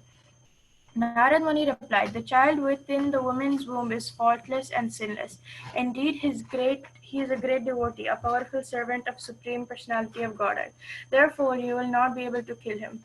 When the great saint Narad Muni had thus spoken, King Indra, being respectful to Narada's words, immediately released my mother. Because of being because of being my because of my being a devotee of the Lord, all the demigods circumambulated her. Then they returned to their celestial kingdom. Prahlad Maharaj continued. The great saint Narad Muni brought my mother to his ashrama and assured her of all protection, saying, my dear child, please remain at my ashrama till the arrival of your husband. After accepting the instructions of Devarshi Narada, my mother stayed in his care without fear from any direction, as long as my father, the king of the Daityas, had not become free from his severe austerities. My mother, being pregnant, desired the safety of her embro- embryo and desired to give birth after her husband's arrival. Thus she stayed at Narad Muni's ashrama, where she rendered service unto Narad Muni with great devotion. Narad Muni delivered his instructions both to me, who was within the womb, and to my mother, who was engaged in rendering him service. Because of his naturally extremely kind to the fallen souls, being in transcendental position, he gave instructions on religion and transcendental knowledge. Thus, these instructions were free from all material contamination. Because of the long duration of time that had passed, and because of her being a woman, and for less intelligent, my mother has forgotten all those instructions. But the great sage Narada blessed me, and therefore I could not forget them. Prahlad Maharaj continued, my dear friends, if you can place your faith in my words, simply by that faith you can also understand transcendental knowledge, just like me, although you are small children. Similarly, a woman can also understand transcendental knowledge and know what is spirit and what is matter. Just as the fruits and flowers of the tree in due course of time undergo 6 stages: birth, ex- existence, growth, transformation, dwindling, and then death, this material body, which is obtained by the spirit soul under different circumstances, undergoes the similar changes. However, there are no such changes for the spirit soul. Atma refers to the Supreme Lord or the living entities. Both of them are spiritual, free from birth and death, free from deterioration and free from material contamination. They are individual and they are knowers of the external body, and they are the foundation for shelter of everything. They are free from material change, they are self-illuminated, they are cause of all causes, and they are all-pervading. They have nothing to do with the material body, and therefore they are always uncovered. With these transcendental qualities, one who is actually learned must give up the illusionary conception of life, in which one thinks, I am this material body and everything in relation with this body is mine. An expert geologist can understand where there is gold and by various processes can extract it from the gold ore. Similarly, a spiritually advanced person can understand how the spiritual particle exists within the body, and thus by cultivating spiritual knowledge he can attain perfection in spiritual life. However, as one who is not expert cannot understand where there is gold, a foolish person who has not cultivated spiritual knowledge cannot understand how the spirit exists within the body.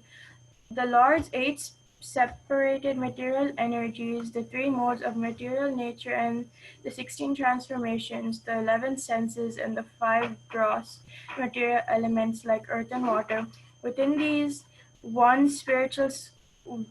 spiritual soul exists as the observer. Therefore, all the great acharyas have concluded that the individual soul is conditioned by these material elements. There are two kinds of bodies for every individual soul: a gross body made out of 5 gross elements and a subtle body made of 3 subtle elements. Within these bodies, however, is the spirit soul. One must find the soul by analysis, saying, this is not it, this is not it. Thus, one must separate spirit from matter. Sober and expert persons should search for the spirit soul with minds purified through analytical study in terms of the soul's connection with a distinction from all things that undergo creation, maintenance, and destruction. Intelligence can be perceived in 3 states of activity: wakefulness, dreaming, and deep sleep.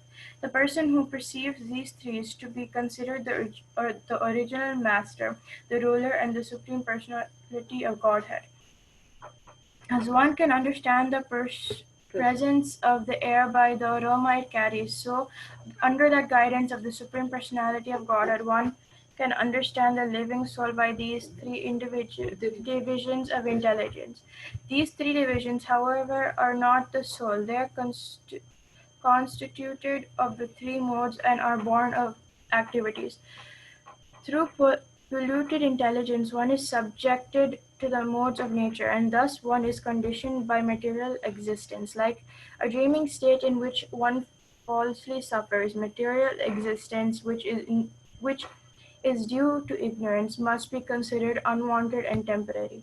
Therefore, my dear friends, O sons of the demons, your duty is to take Krishna consciousness, which can bear the seeds of fruitive activities artificially created by the modes of material nature and stop the flow of the intelligence in wakefulness, dreaming, and deep sleep. In other words, when one takes to Krishna consciousness, his ignorance is immediately dissipated dissipated of the different processes recommended for disentanglement from material life. The one personally explained and accepted by the Supreme Personality of Godhead should be considered all perfect. That process is the performance of duties by which love for the Supreme Lord develops. One must accept the bona fide spiritual master and render service unto him with great devotion and faith. Whatever one has in one's possession should be offered to the spiritual master, and in the association of saintly persons and devotees, one should worship the Lord, hear the glories of the Lord with faith, glorify the transcendental qualities and activities of the Lord, always meditate on the Lord's lotus feet, and worship the deity of the Lord strictly according to the injunctions of the Shastra and Guru. One should always remember the Supreme Personality of Godhead in his localized representation as the Paramatma, who is situated in the core of every living entity's heart. Thus, one should offer respect to every living entity according to that living entity's position or manifestation. By these activities, as mentioned above, one is able to cut down the influence of the enemies, namely lust, anger, greed, illusion, madness, and jealousy. And when thus situated, one can render service to the Lord. In this way, one surely attains the platform of loving service to the Supreme Personality of Godhead. One who is situated in devotional services is certainly the controller of his senses, and thus he is a liberated person. When such a liberated person, the pure devotee, hears the transcendental qualities and activities of the Lord's incarnations for the performance of various pastimes, his hair stands on end on his body, tears fall from his eyes, and his spiritual realization, his voice falters. Sometimes he very openly dances, sometimes he sings loudly, and sometimes he cries. Thus he expresses his transcendental jubilation. When a devotee becomes like a person haunted by a ghost, he laughs very loudly chants about the qualities of the Lord. Sometimes he sits to perform meditation, and he offers respects to every living entity, considering him a devotee of the Lord. Constantly breathing very heavily, he becomes careless of social etiquette and loudly chants like a madman, Hare Krishna, O my Lord, O Master of the universe. The devotee is then freed from all material contamination because he constantly thinks of the Lord's pastimes and because his mind and body have been converted to spiritual qualities. Because of his intense devotional service, his ignorance, material consciousness, and all kinds of material desires are completely burnt to ashes. This is the stage at which one can achieve the shelter of the Lord's lotus feet. The real problem of life is the repetition of birth and death, which is like a wheel rolling repeatedly up and down. This wheel, however, completely stops when one is in touch with the Supreme Personality of Godhead. In other words, by the transcendental bliss realized from constant engagement in devotional service. One is completely liberated from material existence. All learned men know this. Therefore, my dear friends, O sons of the Asuras, immediately begin meditation upon worshipping the Supreme Law, Super Soul within everyone's heart. O my friends, sons of the Asuras, the Supreme Personality of Godhead in his Super Soul feature always exists within the cores of all hearts of all living entities. Indeed, he is the well-wisher and friend of all living entities, and there is no difficulty in worshipping the Lord. Why then should people not engage in his devotional service? Why are they why are they so addicted to unnecessarily producing artificial paraphernalia for sense gratification. One's riches, beautiful wife and female friends, one's sons and daughters, one's residence, one domestic animals like cows, elephants, and horses, one's treasury, economic development, and sense gratification. Indeed, even in the lifetime in which one can enjoy all these material opulences, one's are certainly temporary and flickering. Since the opportunity of human life is temporary, what benefit can these material opulences give to a sensible man who has understood himself to be eternal? It is learned from the Vedic literature that by performing great sacrifices one may elevate himself to the heavenly planets. However, although life on the heavenly planets is hundreds and thousands of times more comfortable than life on Earth, the heavenly planets are not pure, nirmalam, or free from the taint of material existence. The heavenly planets are also temporary, and therefore they are not the goal of life. The Supreme Personality of Godhead, however, has never been seen or heard to possess inner inner inebriety. Consequently, for your own benefit and self-realization, you must worship the Lord with great devotion as described in the revealed scriptures. A materialistic person thinking himself very advanced in intelligence continually acts for economic development, but again and again, as enunciated in the Vedas, he is frustrated by material activities either in this life or the next.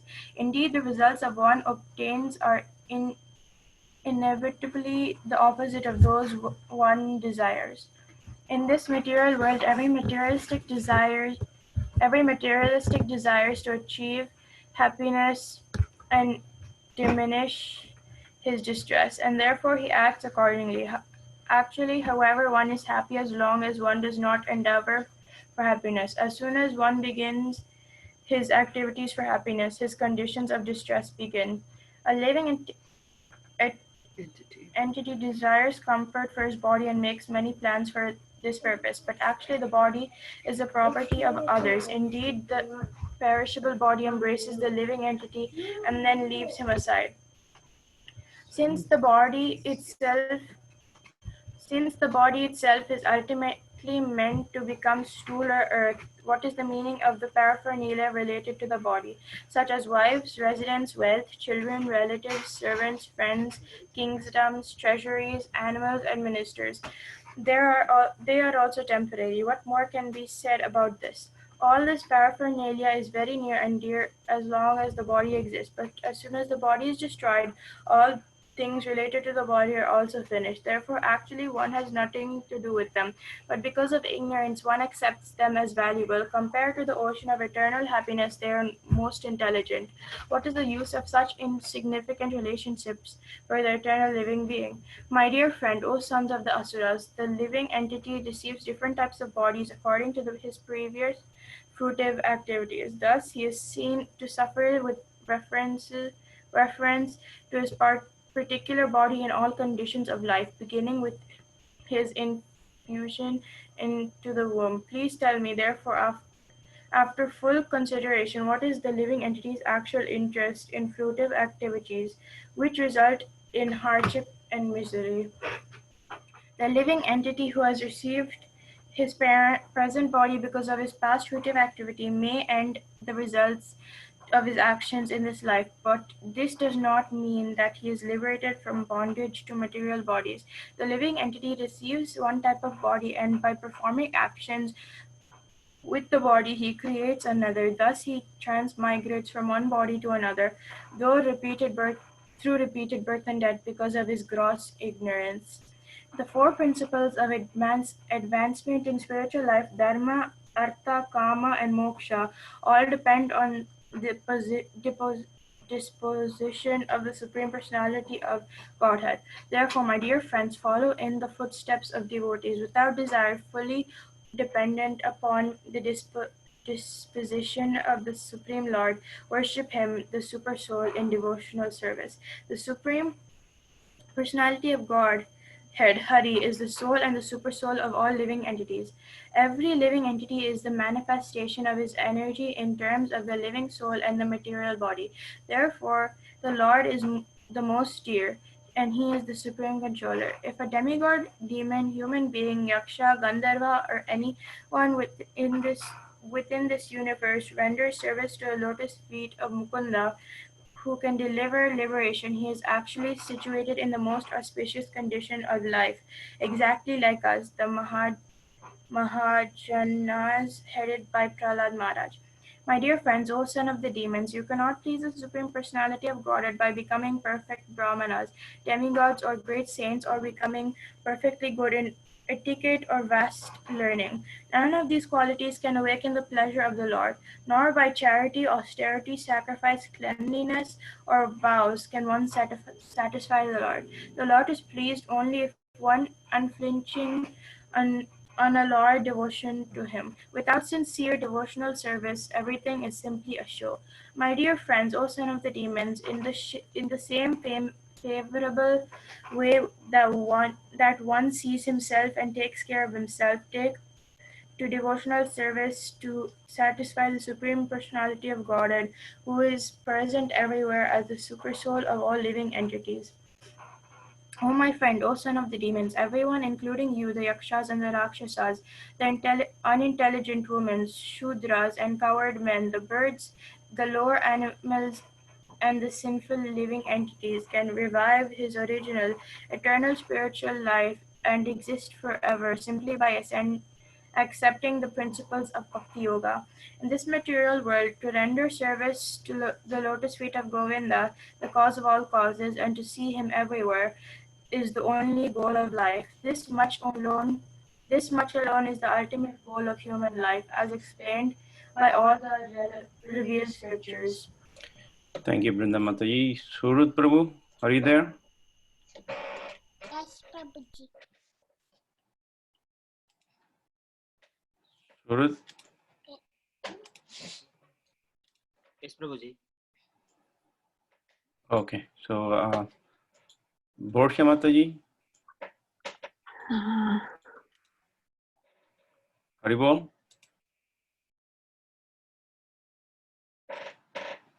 Prabhuji, we are. Hello. Haribol? Surut Prabhu is there? Yes, Prabhuji. Hare Krishna. Yeah, Hare Krishna. Yeah. So, yeah, you can continue 7. Yes, Prabhuji. 7.8. As described in this chapter, Can you speak a little louder, please? as described in this chapter, Hiranyakashipu was ready to kill his own son Prahlad Maharaj, but the Supreme Personality of Godhead appeared in front of, of the demon as Sri Keshari, half lion, half man, and killed him.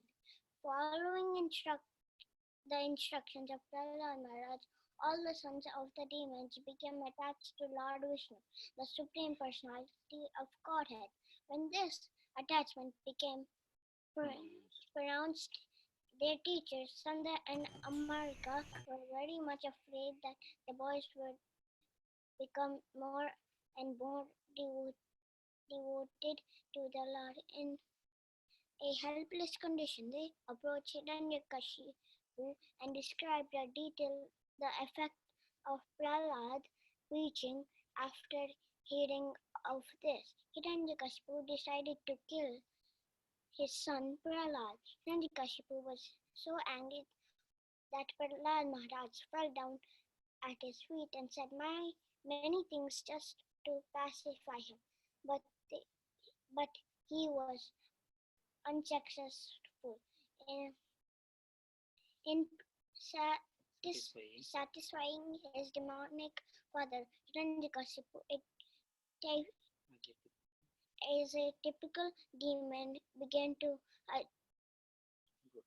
advertise himself as being greater than the Supreme Personality of Godhead, but Prahlad Maharaj challenged him, saying that Hiranyakashipu was not God, and began to glorify the Supreme Personality of Godhead, declaring that the Lord is all-providing, that everything is under him, and that no one is equal to or greater than him. Thus, he requested his father to be submissive to appointment omnipotent supreme Lord. The more Prahlad Maharaj glorified the Supreme Personality of Godhead, the more angry and agitated the demon became. Hiranyakashipu asked him, his question was on whatever his good existing within the columns of the place, and Prahlad Maharaj immediately accepted the science since the Lord is present everywhere. He was also present within the columns. When Hiranyakashipu heard the philosophy from his young son, he derided the boy's statement, just the talk of a child, and forcefully struck the pillar with his fist. As soon as Hiranyakashipu struck the column, they issued forth of the tremendous sound. At first, Hiranyakashipu, the king of the demons, could not see anything but the pillar, but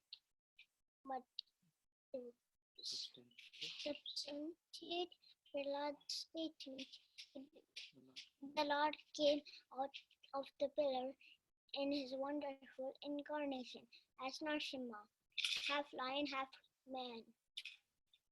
Hiranyakashipu could immediately understand the extraordinary, wonderful form of the Lord was surely meant for his death, and thus he prepared to fight. With the form of half lion, half man, the Lord performed his pastimes by fighting with the demon for some time, and in the evening, one of the border between day and night, the Lord captured the demon. They threw his on the slip and killed him by piercing the abdomen with his nails. Then the Lord not only killed Hiranyakashipu, the king of the demons, but also many of his followers. When there was no one else to fight, the Lord, roaring with anger, sat down of Hiranyakashipu's throne, and entire universe was thus relieved a rule of Hiranyakashipu, and everyone was jubilant in transcendental bliss. Then all the demigods headed by Lord Brahma approached the Lord. These including the great saintly persons, the Pitas and the Sindhas and the Vidyadharas, the Nagas, the Manus, the Prajapatis, the Gandharvas, the Gardanas, the Yakshas, the Kinpurushas, the Vaitalikas, the Kinkaras and Kinnadas, and also the new varieties of beings in human form, but also stood not far from the Supreme Personality of God and began offering their prayers unto the Lord. Those spiritual effulgence was brilliant as he sat down on the throne. Narada Muni continued. All the sons of the demons appreciated the transcendental instructions of Prahlad Maharaj and took them very seriously and rejected the materialistic instructions given by the teachers Sanda and Amarka. When Sanda and Amarka, the sons of Sukracharya, observed that all the students, the sons of demons, were becoming advanced in Krishna consciousness because the association of Prahlad Maharaj, they were afraid. They approached the king of the demons and described the situation as it was. Then when Hiranyakashipu understood the entire situation, he was extremely angry, so much so that his body trembled. Thus he finally decided to kill his son Prahlad. Hiranyakashipu was by nature very cruel, and feeling insulted, he began hissing like a snake and trampled upon by someone's foot. His son Prahlad was peaceful, mild and gentle. His senses were under control and stood before Hiranyakashipu with folded hands, according to Prahlad's age and behavior. He was not being chastised yet, but with staring crooked eyes, Hiranyakashipu rebuked him with the following harsh words. Hiranyakashipu said, "O most impudent, most unintelligent disruptor of the family, O lowest of mankind, you have violated my power to rule you, and therefore you are an obstinate fool. Today I shall send you to the place of Yamaraj. My son Prahlad, you rascal, you know that when I am angry, all the planets of the three modes tremble along with their chiefs, rulers by whose power has a rascal like you become a impudent, that you appear fearless and overstepped by a powerful to rule you." Prahlad Maharaj said, my dear king, the source of my strength, which you are asking, is also the source of yours. Indeed, the original source of all kinds of strength is one. He is not only your strength or mine, but the only strength for everyone. Without him, no one can get any strength, whether moving or not moving, superior or inferior. Everyone, including Lord Brahma, is controlled by the strength of the Supreme Personality of Godhead. The Supreme Personality of Godhead, who is the Supreme Controller and time factor in the powerful sense. It's the power of senses of the mind, the power of the body, and the vital force of the senses. The influence is unlimited. He is the best of all living entities, the controller of all three modes in the material nature. By his own power, he creates the cosmic manifestation maintains in the it and annihilates it also. Prahlad Maharaj continued, Dear father, please give up your demonic mentality. Do not discriminate it in your heart between enemies and friends. Make your mind equipoised toward everything except for the uncontrolled and misguided mind. There is no enemy within the world. When one sees everyone on the platform of equality, one then becomes to the position of worshipping the Lord perfectly. In former times, there were many fools like you who did not conquer the 6 enemies that still await the wealth of the body. These fools were very, very proud, thinking I have conquered all enemies in all of the 10 directions. But if a person is victorious over the 6 enemies and equipoised toward all living entities, for him there are no enemies. Enemies are merely imagined by one's ignorance. Hiranyakashipu replied, You rascal, you are trying to minimize my value as if you are better than me at controlling the senses. Or intelligent, I can therefore understand that you desire to die at my hands for this kind of nonsensical talk of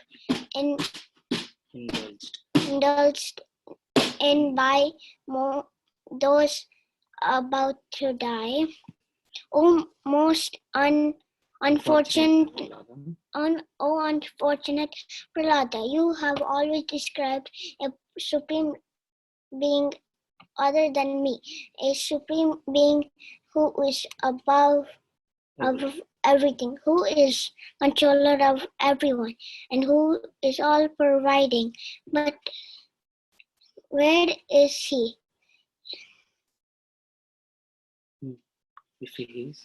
If he is everywhere, then why is not present in the pillar? Because you are speaking so much nonsense. I shall now sever your head from the body. Now let me see you most valuable, worshipable God, come to protect you. I want to see. Being obsessed with anger, Hiranyakashipu, who was very great in bodily strength, chastised his exalted devotee son Prahlad with harsh words. Cursing him again and again, Hiranyakashipu took up his sword, got in his royal throne. With great anger, struck his fist against the column. Then a form within the pillar became a fearful sound, which appeared to crack the covering of the universe. Oh, my dear Yudhishthira, this sound reached even the abodes of the demigods, like Lord Brahma, and the demigods heard it. They thought, oh, now our planets are being destroyed. While showing his extraordinary prowess, Hiranyakashipu, who desired to kill his own son, headed to heard that wonderful tremendous sound which had never before been heard. Upon hearing the sound, the other leaders of the demons were afraid. None of them could find the origin of the sound in the assembly. To prove that the statement of the servant Prahlad Maharaj was substantial. In other words, he proved that the Supreme Lord is present everywhere, even within the pillars of an assembly hall. The Supreme Personality of Godhead, Hari, exhibited a powerful, wonderful form never being seen from. The form was neither that of man nor that of a lion. Thus the Lord appeared in his wonderful form in the assembly hall. While Hiranyakashipu looked at all around to find the source of that sound, that wonderful form of the Lord, which could not be ascertained to be either a man or a lion, emerged from the pillar. In amazement, Hiranyakashipu wondered, what is this creature that is half man and half lion? Hiranyakashipu studied in form of Lord, trying to decide. From Narasimha Dev standing before him was the Lord was extremely fearsome because of his anger eyes, which resembled molten gold, shining mane which expanded in the dimensions of his fearful face. His deadly teeth and his razor tongue, which moved about like a dual sword. His ears were erect, motionless, and his nostrils and gasping mouth appeared like caves of a mountain. His jaws parted fearfully. Entire body touched the sky. His neck was very short and thin. His chest bored in western, and the hairs of his body as white as the rays of the moon. His arms, which resembled flanks of the soldiers, spreaded of all directions as he killed the demons, wrongs and asses, with his conch shell, disc, club, lotus, and other natural weapons. Hiranyakashipu moved himself. Lord Vishnu, who possessed great mystic powers, he made this plan to kill me, but what is use of such an attempt? Who can fight me with me? Think like this, and taking up his club, Hiranyakashipu attacked the Lord like an elephant. Just as a small insect falls forcefully into a fire, and insignificant creature becomes invincible.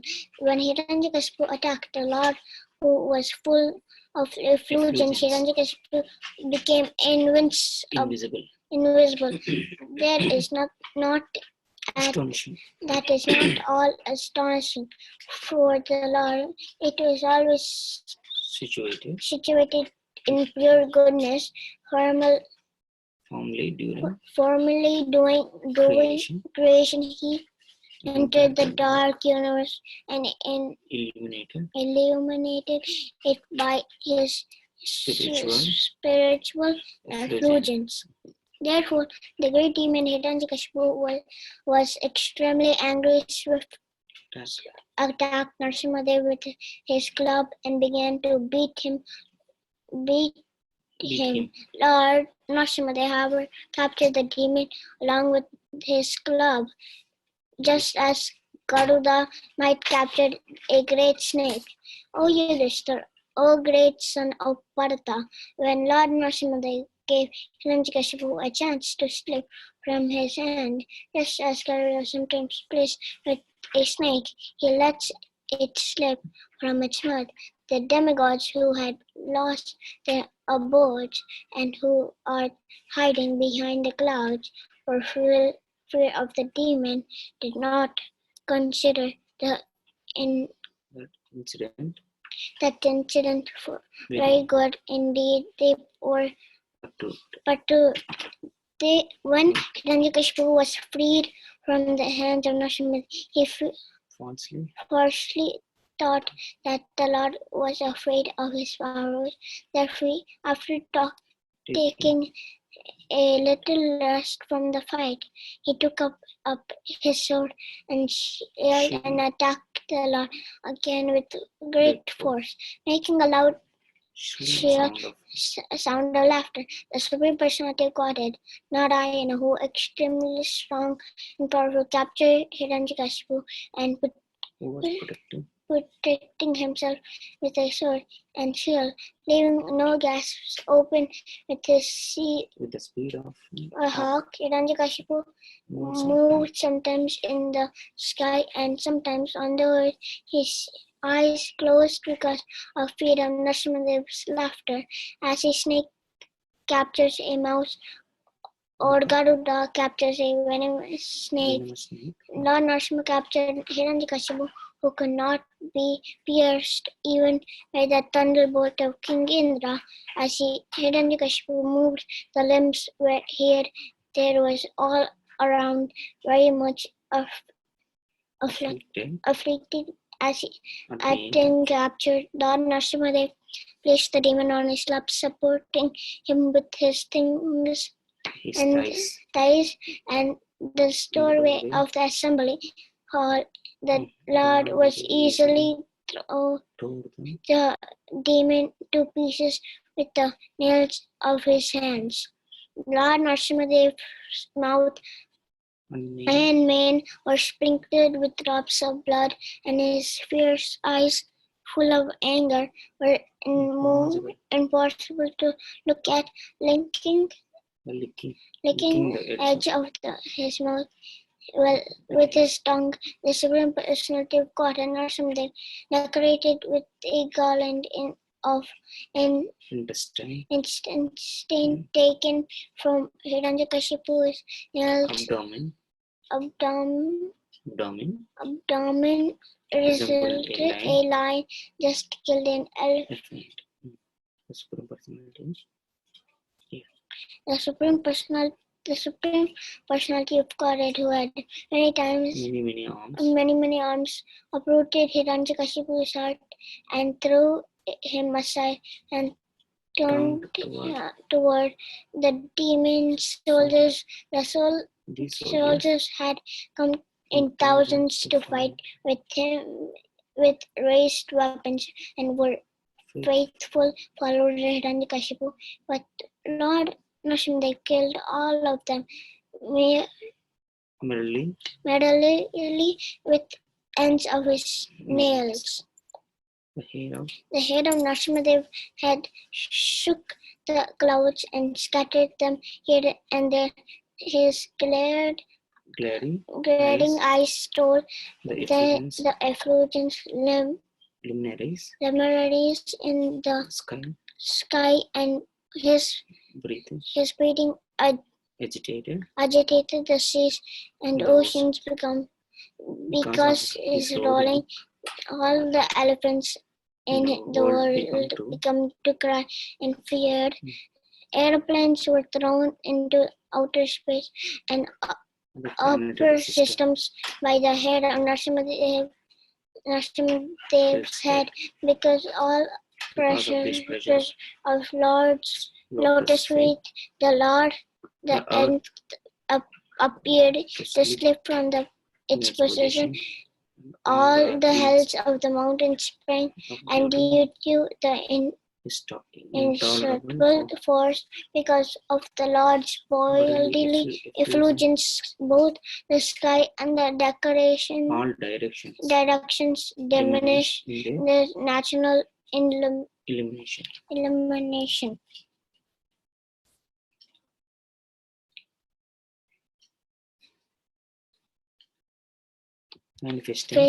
Manifesting a fulfilled effulgence of a fearsome countenance,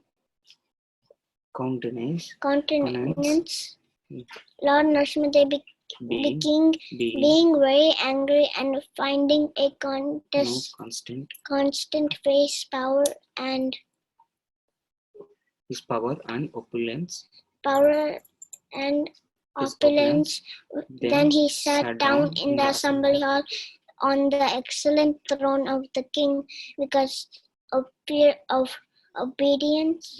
No one could come forward to serve the Lord directly. Hiranyakashipu had become exactly like a fear of meningitis in the head of the three worlds. Thus, when the wives of the demigods in the heavenly planets saw the great demon had been killed by the personal hands of the Supreme Personality of Godhead, their faces blossomed in great joy. The wives of the demigods again and again showered flowers from the heaven and upon Lord Narasimha like rain. At that time, the airplanes of demigods who desired to see the activities of the Supreme Lord Narayana crowded the sky. The demigods began to beating drums and kettle drums, and upon hearing them, an angelic woman began to dance while the chiefs and Gandharvas sang sweetly. My dear King Yudhishthira, the demigods then approached the Lord, then were headed by Lord Brahma, King Indra, and Lord Shiva, and included the saintly persons and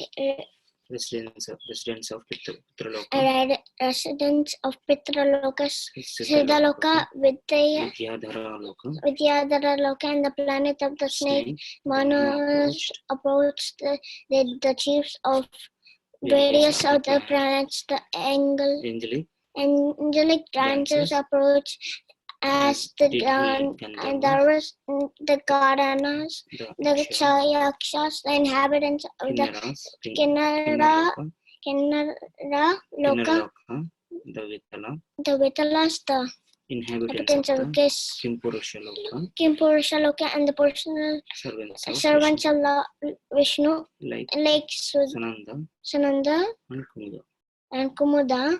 All of the came near the Lord, who glowed with the intense light. They individually offered their obeisances and prayers to their hands folding at their heads. Lord Brahma prayed, "My dear Lord, you are unlimited, and you possess unending potency, one who no one can unestimate the calculate your powers and wonderful influence for your actions are never polluted by the material energy to the material qualities. You are very easy to create the universe, maintain it, and again annihilate it. Yet you remain the same without deterioration. I therefore offer my respectful obeisance unto you. Lord Shiva said, the end of the millennium is the time for your anger. Now is the Now that this This insignificant insignificant demon Hiranyakashipu had been killed, O my Lord, who are naturally affectionate to your devotee, kindly protect him, his son Prahlad Maharaj, who was standing nearby as your fully surrendered devotee. King Indra said, O Supreme Lord, you are deliverer and protector or shares of such sacrifice, which are actually yours, had become recovered for the demon by you. Because the demonic King Hiranyakashipu was not fearsome, or our hearts, which are your permanent abode, were all overtaken by him. Now, by your presence, the gloom and darkness in your heart had been dissipated, O Lord. For those who are always engaged in service, which is more exalted than liberation, all material opulence insignificant.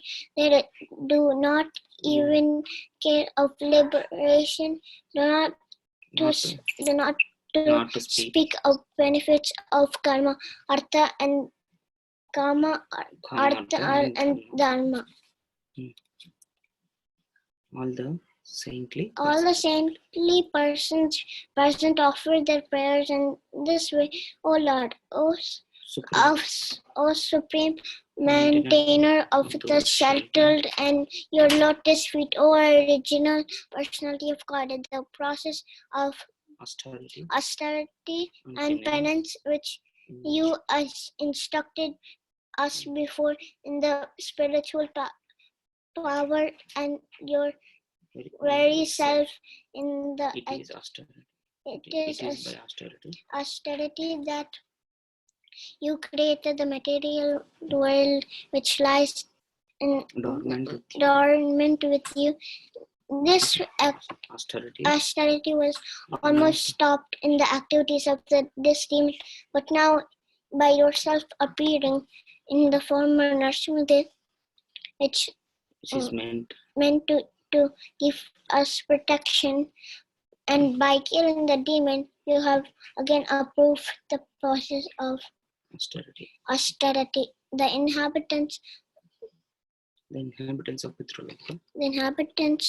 of Pitraloka prayed, let me offer my respectful obeisances unto Lord Narasimha, the maintainer of religious principles of the universe. He has killed the Hiranyakashipu, the demon who has enjoyed the offering of the Shraddha ceremonies performed by the sons of the grandsons of the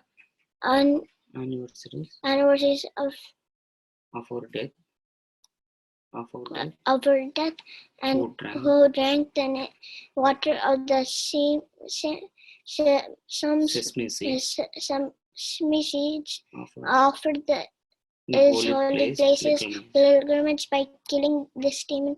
O Lord, you have taken back all this stolen property of the abdomen, patients, the nails.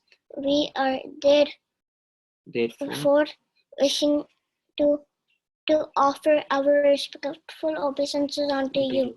The inhabitants of Siddhaloka prayed, O Lord Narasimha Dev, because we belong to Siddhaloka, we automatically achieve perfection in everything, 8 kinds of mystic powers. Yet Hiranyakashipu was so dishonest that by the strength of his power and austerity took away away the powers. Thus he been very proud of His mystic his mystic strength. Now he became the dog and had been killed by your nails of offering we offer our respectful obeisance unto you. The inhabitants of Vidyadhara prayed, "Oh, our acquired power to appear and disappear ways according to the varieties of meditation was banned by the foolish Hiranyakashipu because of his pride, the superior bodily strength and the his ability to conquer. His ability to conquer others. Now the Supreme Personality of Godhead was just killed him just as if the demon was an animal. Onto the supreme pastime of Lord Narasimha, he extremely offered our respectful obeisances. The inhabitants of Nagaloka said, the most sinful Hiranyakashipu took away all the jewels in our hoods and our beautiful wives. Now, since his chest has been pierced by your nails, your soul's pleasure to arise. Thus, we are together offering our respectful obeisance unto you. As the Manus offer their prayers and followers, as you order carriers of, O Lord, we are Manus, are the lawgivers for human society, but because the temporary super great demon Hiranyakashipu or outlaws of maintain Varnashrama Dharma were destroyed. O Lord, now you have killed this great demon or all normal condition. Kindly order the eternal servants what to do. The Prajapatis offered their prayers and followers, O Supreme Lord, Brahma, even Brahma and Shiva, and the Prajapatis were created by to exert your orders, but we are forbidden by the Hiranyakashipu to create any more good progeny. Now the demon is lying dead before us. His chest pierced by you, let us therefore offer our respectful obeisances unto you. Those incarnation in this form are pure goodness and meant for the welfare of the eternal universe. Entire universe. The inhabitants of Gandharva Loka prayed, the Lordship wherever we ever engage in your service by dancing the singer perform, but you Hiranyakashipu influence of this bodily strength. Waller but under the subjugation when he has been brought to this low condition, you Lordship, but what benefit can result for the activities of an upstart as Hiranyakashipu? The inhabitants of Karna planet said, "O Lord, because you have destroyed the demon who had always stake in the hearts of the honest man who were always revealed and eternally take shelter of your lotus feet, which awarded the condition from the material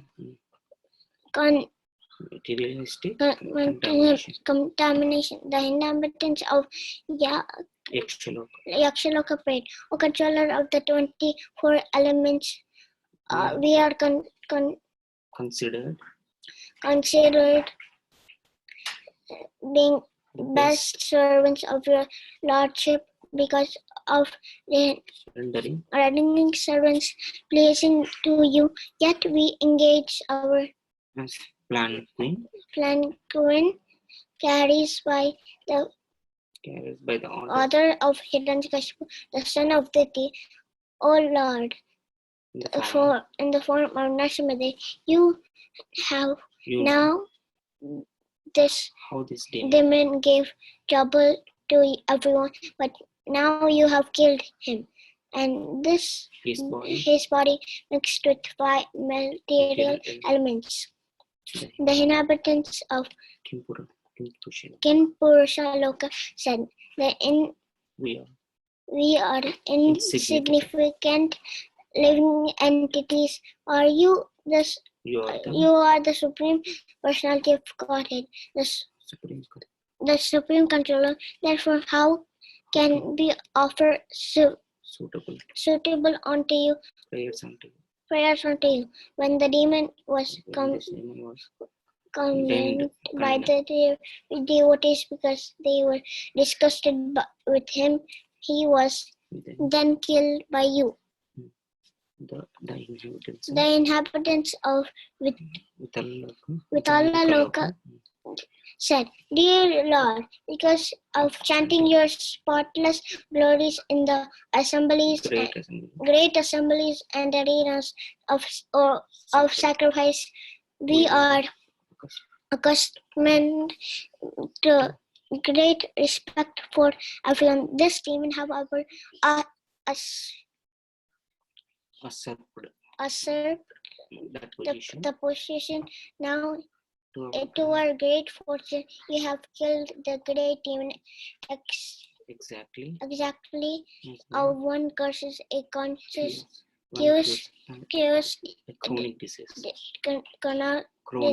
chronic disease. The Kinnara said, O Supreme Controller, we are ever existing servants of your Lordship, but instead we render service to you. We are engaged by this demon in his service constantly and without elimination. This sinful man have been killed by you. Therefore, O Lord Narasimha, our master, we have offered our respectful obeisances unto you. Please continue to our pattern. Associate of Lord Vishnu, the Vaikuntha offered this prayer. O Lord, our supreme giver and shelter, today have seen your wonderful form as Narasimha meant for the good fortune for the world. O Lord, we can understand that Hiranyakashipu was just the same Jay who engaged in your service but was cursed by the Brahmins and who were received the body of a demon. We understand that his having now been killed is your special mercy upon him. Very well. Thank you, Surat Prabhu and Lord Narasimha Dev appearance ki. Jai. So 7th canto, 8th chapter is when Lord Narasimha Dev appears. So please remember that. Okay, next, Borsha Mataji, are you online? If you are there, can you please stick to 25 verses so that there are other kids who wants to read also. So everyone stick to please 25 translations if you can. Borsha Mataji? Prabhu, she's not there. She doesn't want it right now. But if you want, I can continue this. No, kids are there, Prabhu. So let's give priority to kids. Only kids there? No, kids are interested to read. So let's give some priority to them. Yeah, but she doesn't want it. I'm sorry. Okay, so Nitya is there online. Let Nitya Mataji, are you there? I'm here, Prabhuji. Okay. Okay. So continue 7.9. Yes, go ahead, Mataji. Stick to 25 translations and then who else is online? Okay, you continue, please. Let me. As related in this chapter, Prahlada Maharaja, following the order of Lord Brahma, pacified the Lord when the Lord was extremely angry after having killed Hiranyakashipu. After Hiranyakashipu was killed, the Lord continued to be very angry, and the demigods, headed by Lord Brahma, could not pacify him. Even Mother Lakshmi, the goddess of fortune, the constant companion of Narayana, could not dare come before Lord Narasimha. Then Lord Brahma asked Prahlada Maharaja to go forward and pacify the Lord's anger. Prahlada Maharaja, being confident of the affection of his master, Lord Narasimha Deva, was not afraid at all. He was gravely appeared before the Lord's lotus feet and offered him respectful obeisances. Lord Narasimha Deva, being much affectionate toward Prahlada Maharaja, put his hand on Prahlada's head, and because of being personally touched by the Lord, Prahlada Maharaja immediately achieved Brahmajnana, spiritual knowledge. Thus, he offered his prayers to the Lord in full spiritual knowledge and full devotional ecstasy. The instructions given by Prahlada Maharaja in the form of his prayers are as follows. Prahlada said, I am not proud of being able to offer prayers to the Supreme Personality of Godhead. I simply take shelter of the mercy of the Lord, for without devotion one cannot appease him. One cannot please the Supreme Personality of Godhead simply by dint of high parentage or great opulence, learning, austerity, penance, or mystic power. Indeed, these are never pleasing to the Supreme Lord, for nothing can please him but pure devotional service. Even if a non-devotee is a Brahmana qualified with the 12 Brahmanical symptoms, he cannot be very dear to the Lord. Whereas if a person born in a family of dog eaters is a devotee, the Lord can accept his prayers. The Lord does not need anyone's prayers, but if a devotee offers his prayers to the Lord, the devotee benefits greatly. Ignorant persons born in low families, therefore, can sincerely offer heartfelt prayers to the Lord, and the Lord will accept them. As soon as one offers his prayers to the Lord, he is immediately situated on the Brahman platform.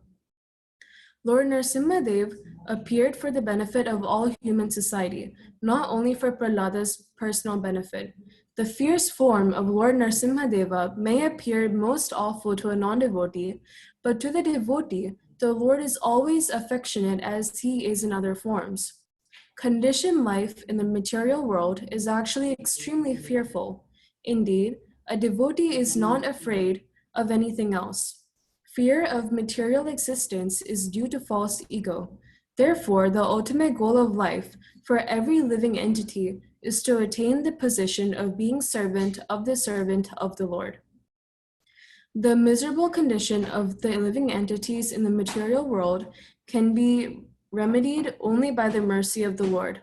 Although there are so-called material protectors, like Lord Brahma and other demigods, or even one's own father, they are unable to do anything if one is neglected by the Supreme Personality of Godhead.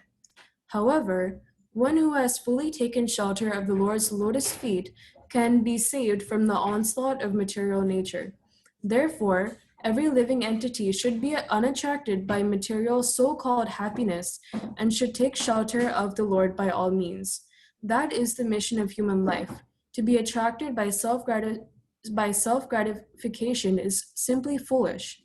Whether one is a devotee of the Lord or is a non-devotee does not depend on one's birth in a high or low family. Even Lord Brahma and the goddess of fortune cannot achieve the full favor of the Lord, whereas a devotee can very easily attain such devotional service. The Lord's mercy is bestowed equally upon everyone, regardless of whether one is high or low. Because Prahlada Maharaja was blessed by Narada Muni, Prahlada became a great devotee. The Lord always saves the devotee from impersonalists and voidists. The Lord is present in everyone's heart as a super soul to give the living being protection and all benefits. Thus, the Lord acts sometimes as the killer and sometimes as the protector. One should not accuse the Lord for any discrepancies. It is His plan that we see varieties of life within this material world. All of them are ultimately His mercy. Although the entire cosmic manifestation is non-different, the material world is nonetheless different from the spiritual world. Only by the mercy of the Supreme Lord can one understand how the wonderful material nature acts. For example, although Lord Brahma appeared from the lotus seed that had grown from the abdomen of Garbhodayakshi Vishnu, he could not understand what to do after his appearance. He was attacked by two demons, Madhu and Kaitaba, who took away Vedic knowledge. But the Lord killed them and entrusted to Lord Brahma the Vedic knowledge. Thus, the Lord appears in every millennium in the societies of demigods, human beings, animals, saints, and aquatics. All such incarnations are meant to protect the devotees and kill the demons. But this killing and protecting does not reflect any sense of partiality on the part of the Supreme Lord. The conditioned soul is always attracted by the external energy. Therefore, he is subjected to lust and greed, and he suffers under the conditions of material nature. The Lord's causeless mercy towards his devotee is the only means by which to get out of material existence. Anyone engaged in glorifying the Lord's activities is always unafraid of this material world, whereas one who cannot glorify the Lord in that way is subjected to all lamentation. Those interested in silently worshiping the Lord in solitary places may be eligible for liberation themselves, but a pure devotee is always aggrieved to see others suffering. Therefore, not caring for his own liberation, he always engages in preaching by glorifying the Lord. Prahlada Maharaja, therefore, had tried to deliver his class friends by preaching and never remained silent. Although being silent, observing austerities and penances, learning the Vedic literature, undergoing ritualistic ceremonies, living in a solitary place, and performing japa and transcendental meditation are approved means of liberation, they are meant for non-devotees or for cheaters who want to live at the expense of others. A pure devotee, however, being freed from all such deceptive activities, is able to see the Lord face to face. The atomic theory of the composition of the cosmic manifestation is not factual. The Lord is the cause of everything, and therefore he is the cause of this creation. One should therefore always engage in devotional service by offering respectful obeisances to the Lord, offering prayers, working for the Lord, worshiping the Lord in the temple, always remembering the Lord, and always hearing about his transcendental activities. Without these 6 kinds of activities, one cannot attain to devotional service. Prahlada Maharaja thus offered his prayers to the Supreme Lord, begging his mercy at every step. Lord Narasimha Deva was pacified by Prahlada Maharaja's prayers and wanted to give him benedictions by which Prahlada could procure all kinds of material facilities. Prahlada Maharaja, however, was not misled by material facilities. Rather, he wanted to remain always a servant of the servant of the Lord. The great saint Narada Muni continued, the demigods, headed by Lord Brahma, Lord Shiva, and other great demigods, dared not to come before the Lord, who at that time was extremely angry. The goddess of fortune, Lakshmi, was requested to go before the Lord by all the demigods present, who because of fear could not do so. But even she had never seen such a wonderful and extraordinary form of the Lord, and thus she could not approach him. Thereafter, Lord Brahma requested Prahlada Maharaja, who was standing very near to him, "My dear son, Lord Narasimha Deva is extremely angry at your demoniac father. Please go forward and appease the Lord. Narada Muni continued, O king, although the exalted devotee Prahlada Maharaja was only a little boy, he accepted Lord Brahma's words. He gradually proceeded toward Lord Narasimha Deva and fell down to offer his respectful obeisances with folded hands. When Lord Narasimha Deva saw the small boy Prahlada Maharaja prostrated at the soles of his lotus feet, he became most ecstatic in affection toward his devotee. Raising Prahlada, the Lord placed his lotus hand upon the boy's head, because his hand is always ready to create fearlessness in all of his devotees. By the touch of Lord Narasimha Deva's hand on Prahlada Maharaja's head, Prahlada was completely freed of all material contaminations and desires, as if he had been thoroughly cleansed. Therefore, he at once became transcendently situated, and all the symptoms of ecstasy became manifest in his body. His heart filled with love and his eyes with tears, and thus he was able to completely capture the lotus feet of the Lord within the core of his heart. Prahlada Maharaja fixed his mind and sight upon Lord Narasimha Deva with full attention in complete trance. With a fixed mind, he began to offer prayers in love with a faltering voice.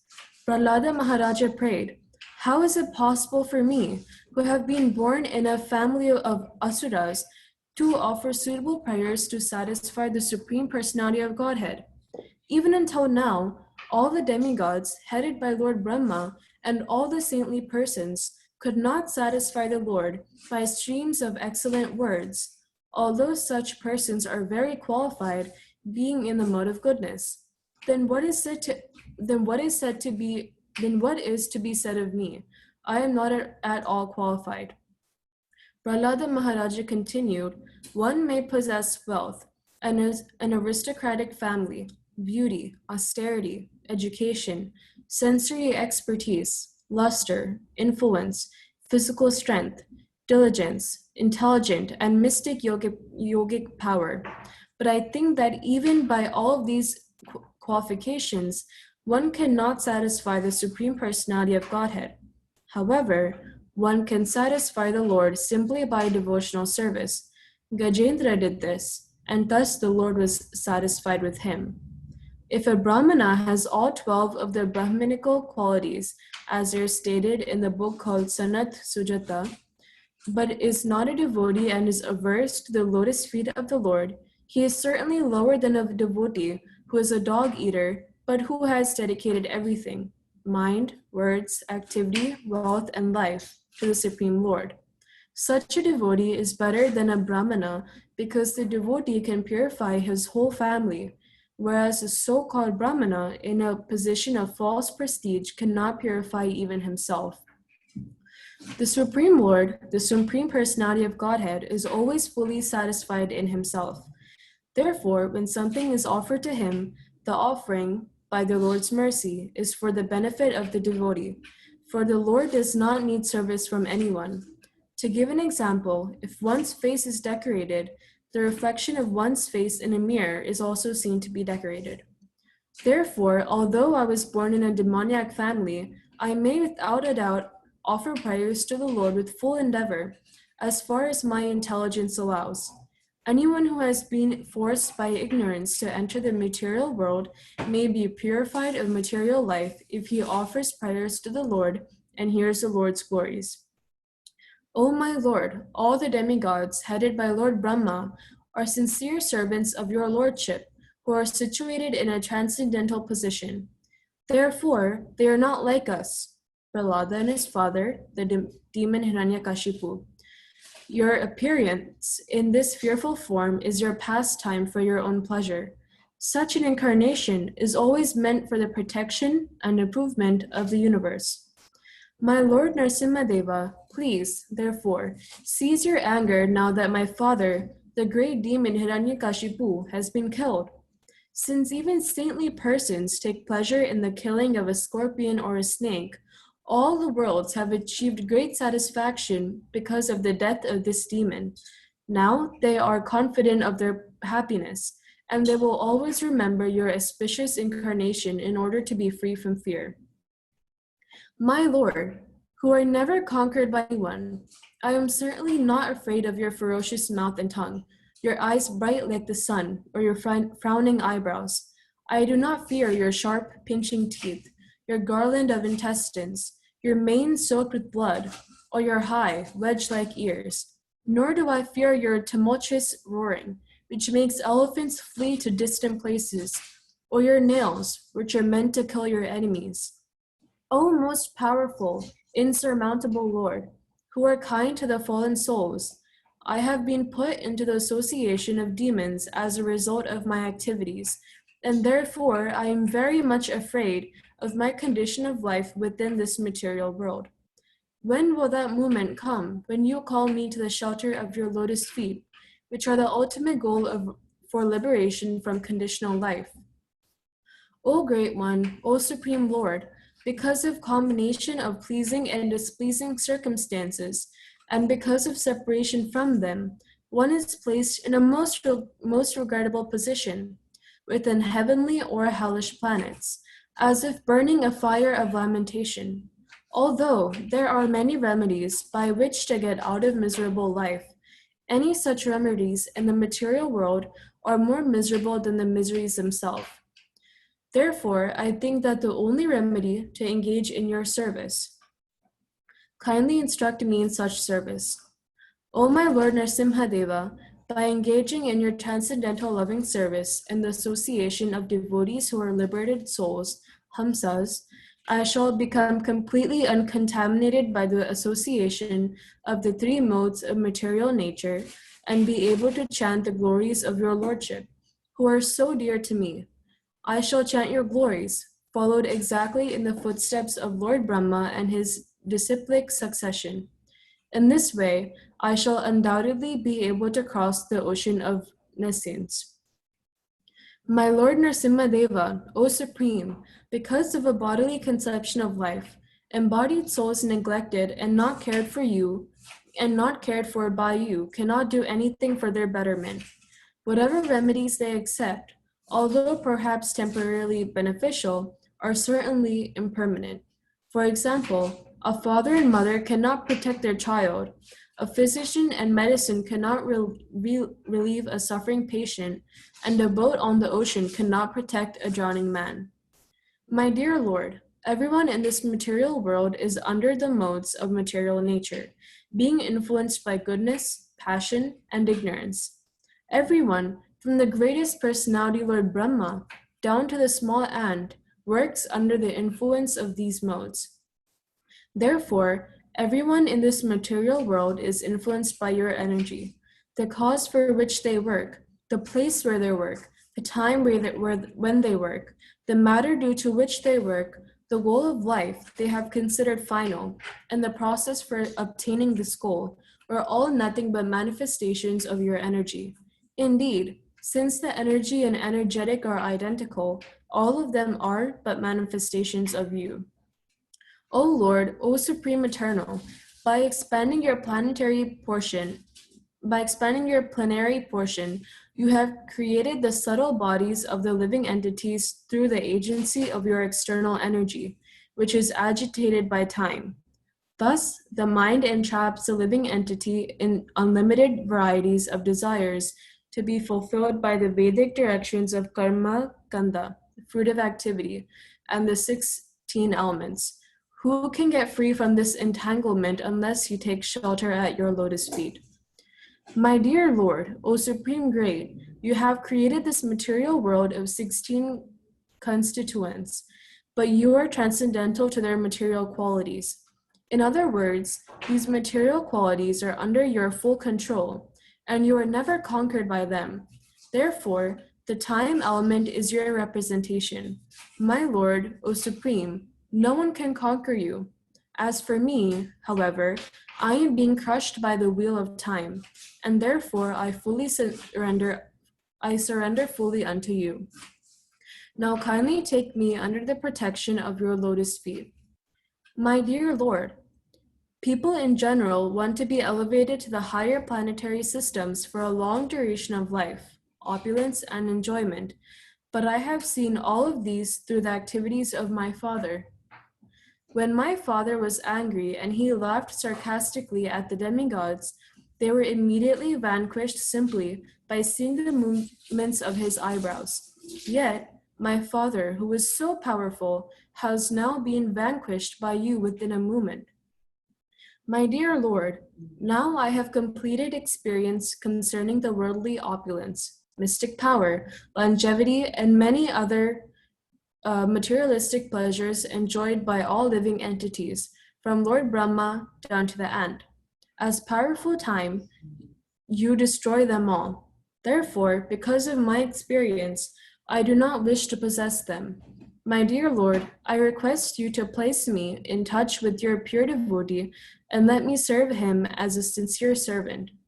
In this material world, every living entity desires some future happiness, which is exactly like a mirage in the desert. Where is water in the desert? Or, in other words, where is happiness in this material world? As for this body, what is its value? It is merely a source of various diseases.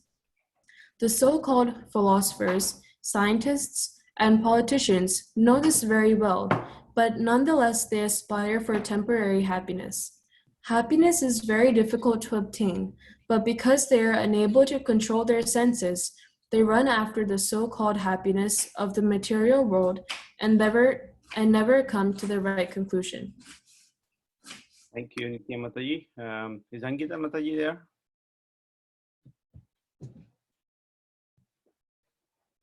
Ankita? Are you unmute?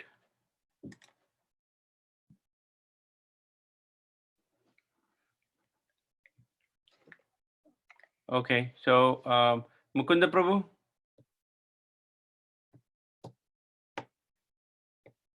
Hare Krishna, Mukunda Prabhu?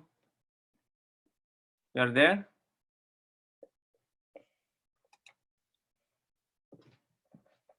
Haribol? Hello.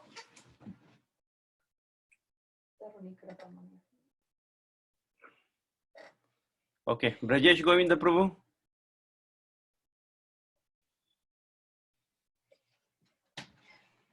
Yes, Prabhuji. Yeah. Okay, Prabhu. I think kids are not responding. So you can continue, Prabhu. We'll finish off this chapter. Another 30, 35. Prabhuji? Arundhati Mataji. Yes, Prabhu. Ankita Mataji is there. She was not responding. Yes, she's here on. I'll give. Okay. You can continue 26 then. 26 to, I think it's up to 50.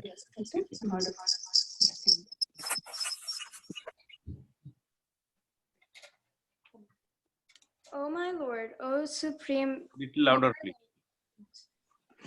O my Lord, O Supreme, because I was born in a family full of the hellish material qualities of passion and ignorance, what is my position? And what is to be said of your causeless mercy, which was never offered into Lord Brahma, Lord Shiva, or the goddess of fortune, Lakshmi? You never put your lotus hand upon their heads, but you have put it upon mine. Unlike an ordinary living entity, my Lord, you do not discriminate between friends and enemies, the favorable and the unfavorable, because for you there is no conception of higher and lower. Nonetheless, you offer your benedictions according to the level of one's service, exactly as a desire tree delivers fruits according to one's desires and makes no distinction between the lower and the higher. My dear Lord, O Supreme Personality of Godhead, because of my association with material desires, one after another, I was gradually falling into a blind well full of snakes, following the general populace. But your servant Narada Muni kindly accepted me as his disciple and instructed me how to achieve this transcendental position. Therefore, my first duty is to serve him. How could I leave his service? My Lord, O unlimited reservoir of transcendental qualities, you have killed my father Hiranyakashipu and saved me from his sword. He had said very angrily, if there is any supreme controller other than me, let him save you. I shall now sever your head from your body. Therefore, I think that both in saving me and in killing him, you have acted just to prove true the words of your devotee. There is no other cause. My dear Lord, you alone manifest yourself as the entire cosmic manifestation. For you existed before the creation, you exist after the annihilation, and you are the maintainer between the beginning and the end. All this is done by your external energy through actions and reactions of the three modes of material nature. Therefore, whatever exists externally and eternally is you alone. My dear Lord, O Supreme Personality of Godhead, the entire cosmic creation is caused by you, and the cosmic manifestation is an effect of your energy. Although the entire cosmos is but you alone, you keep yourself aloof from it. The conception of mine and yours is certainly a type of illusion, Maya, because everything is an emanation from you and is therefore not different from you. Indeed, the cosmic manifestation is not different from you, and the annihilation is also caused by you. The relationship between your lordship and the cosmos is illustrated by the example of the seed and the tree, or the subtle cause and the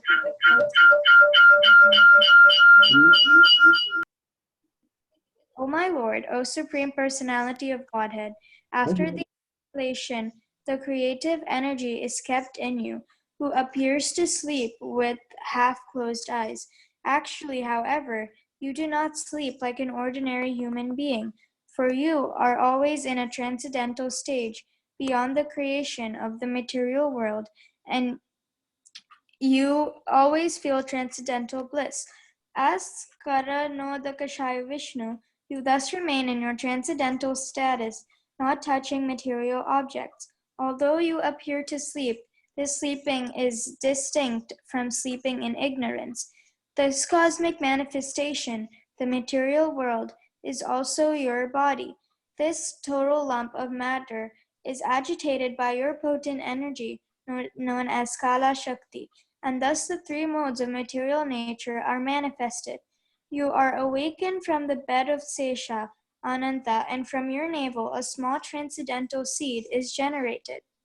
It is from this seed that the lotus flower of the gigantic universe is manifested, exactly as a banyan tree grows from a small seed.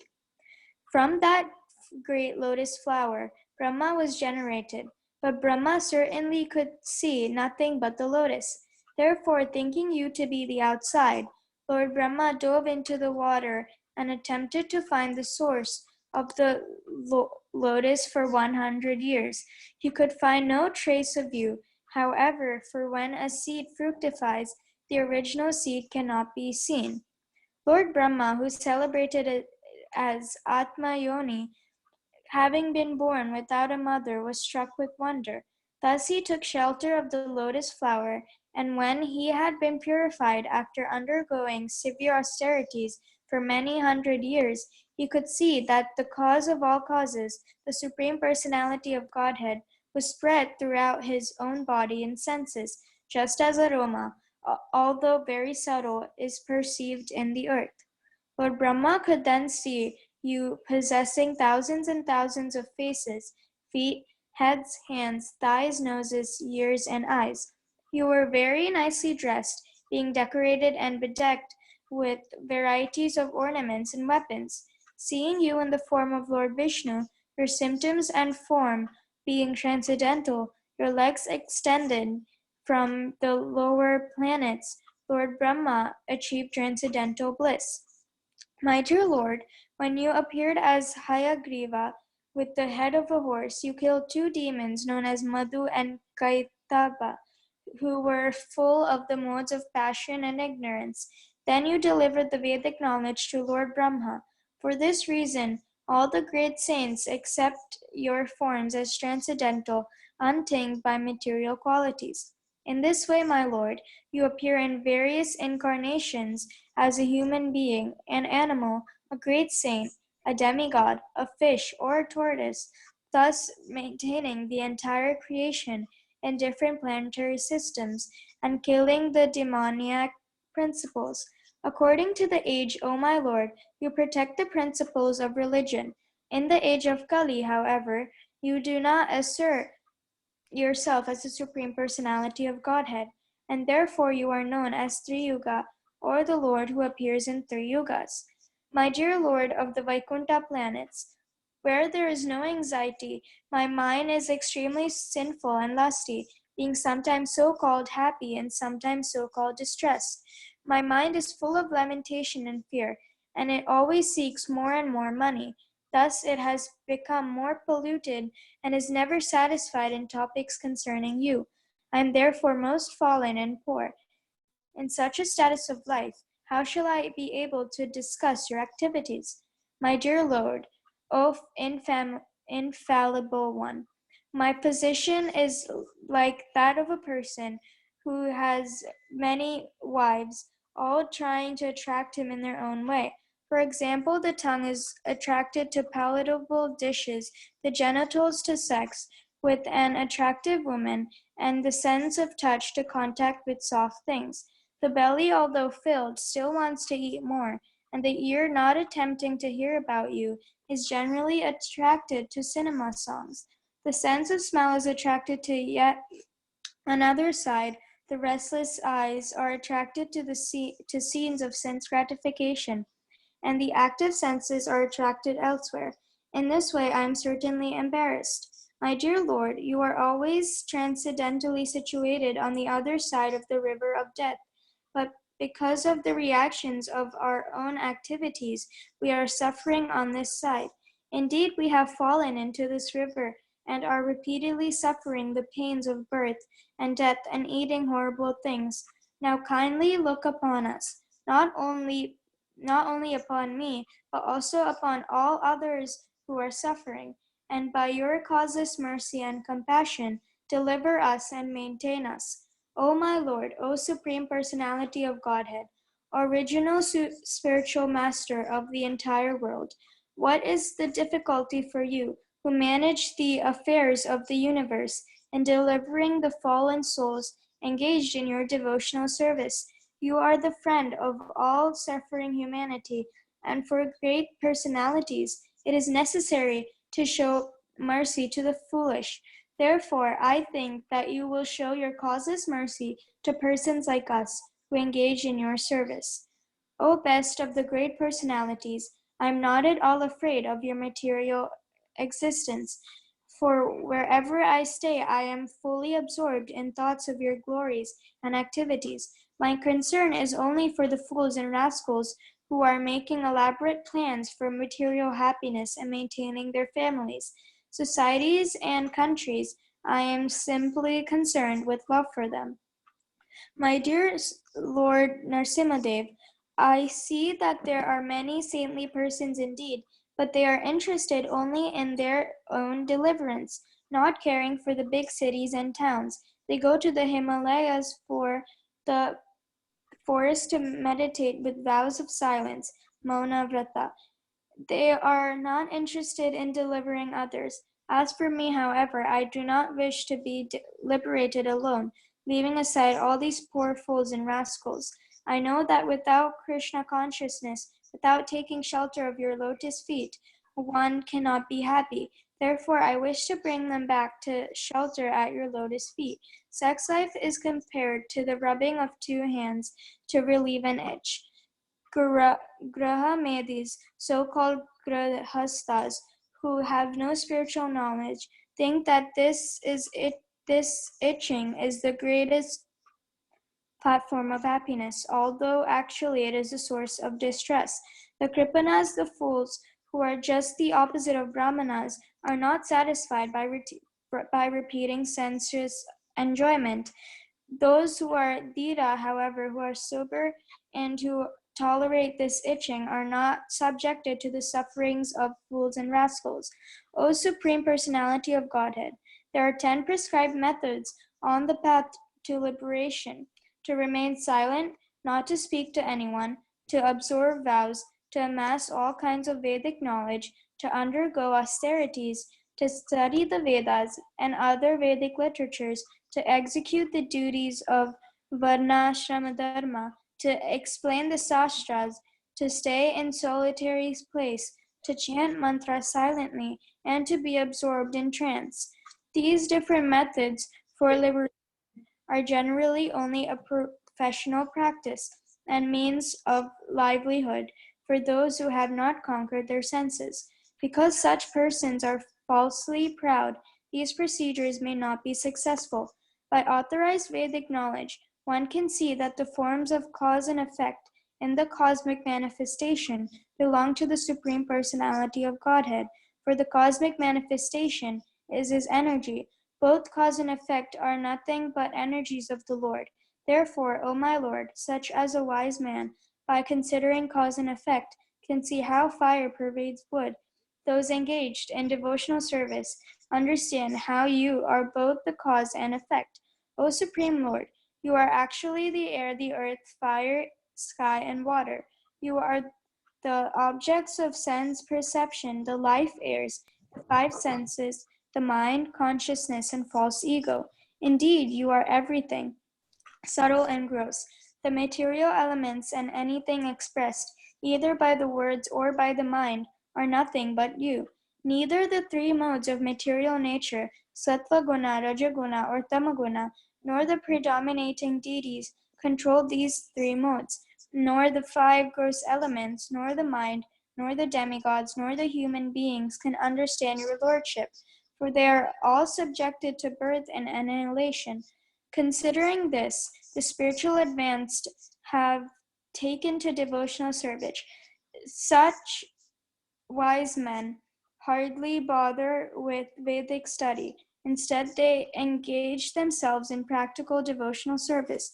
Therefore, O Supreme Personality of Godhead, the best of all persons to whom prayers are offered, I offer my respectful obeisances unto you, because without rendering 6 kinds of devotional service unto you, offering praise, dedicating all the results of activities, worshiping you, working on your behalf, always remembering your lotus feet, and hearing about your glories, who can achieve that which is meant for the Paramahamsas. Thank you, Ankita Mataji. Thank you. Mukunda Prabhu, you can read another 5 verses. We are getting late. Where do you have to start? 951 here, the great Narada.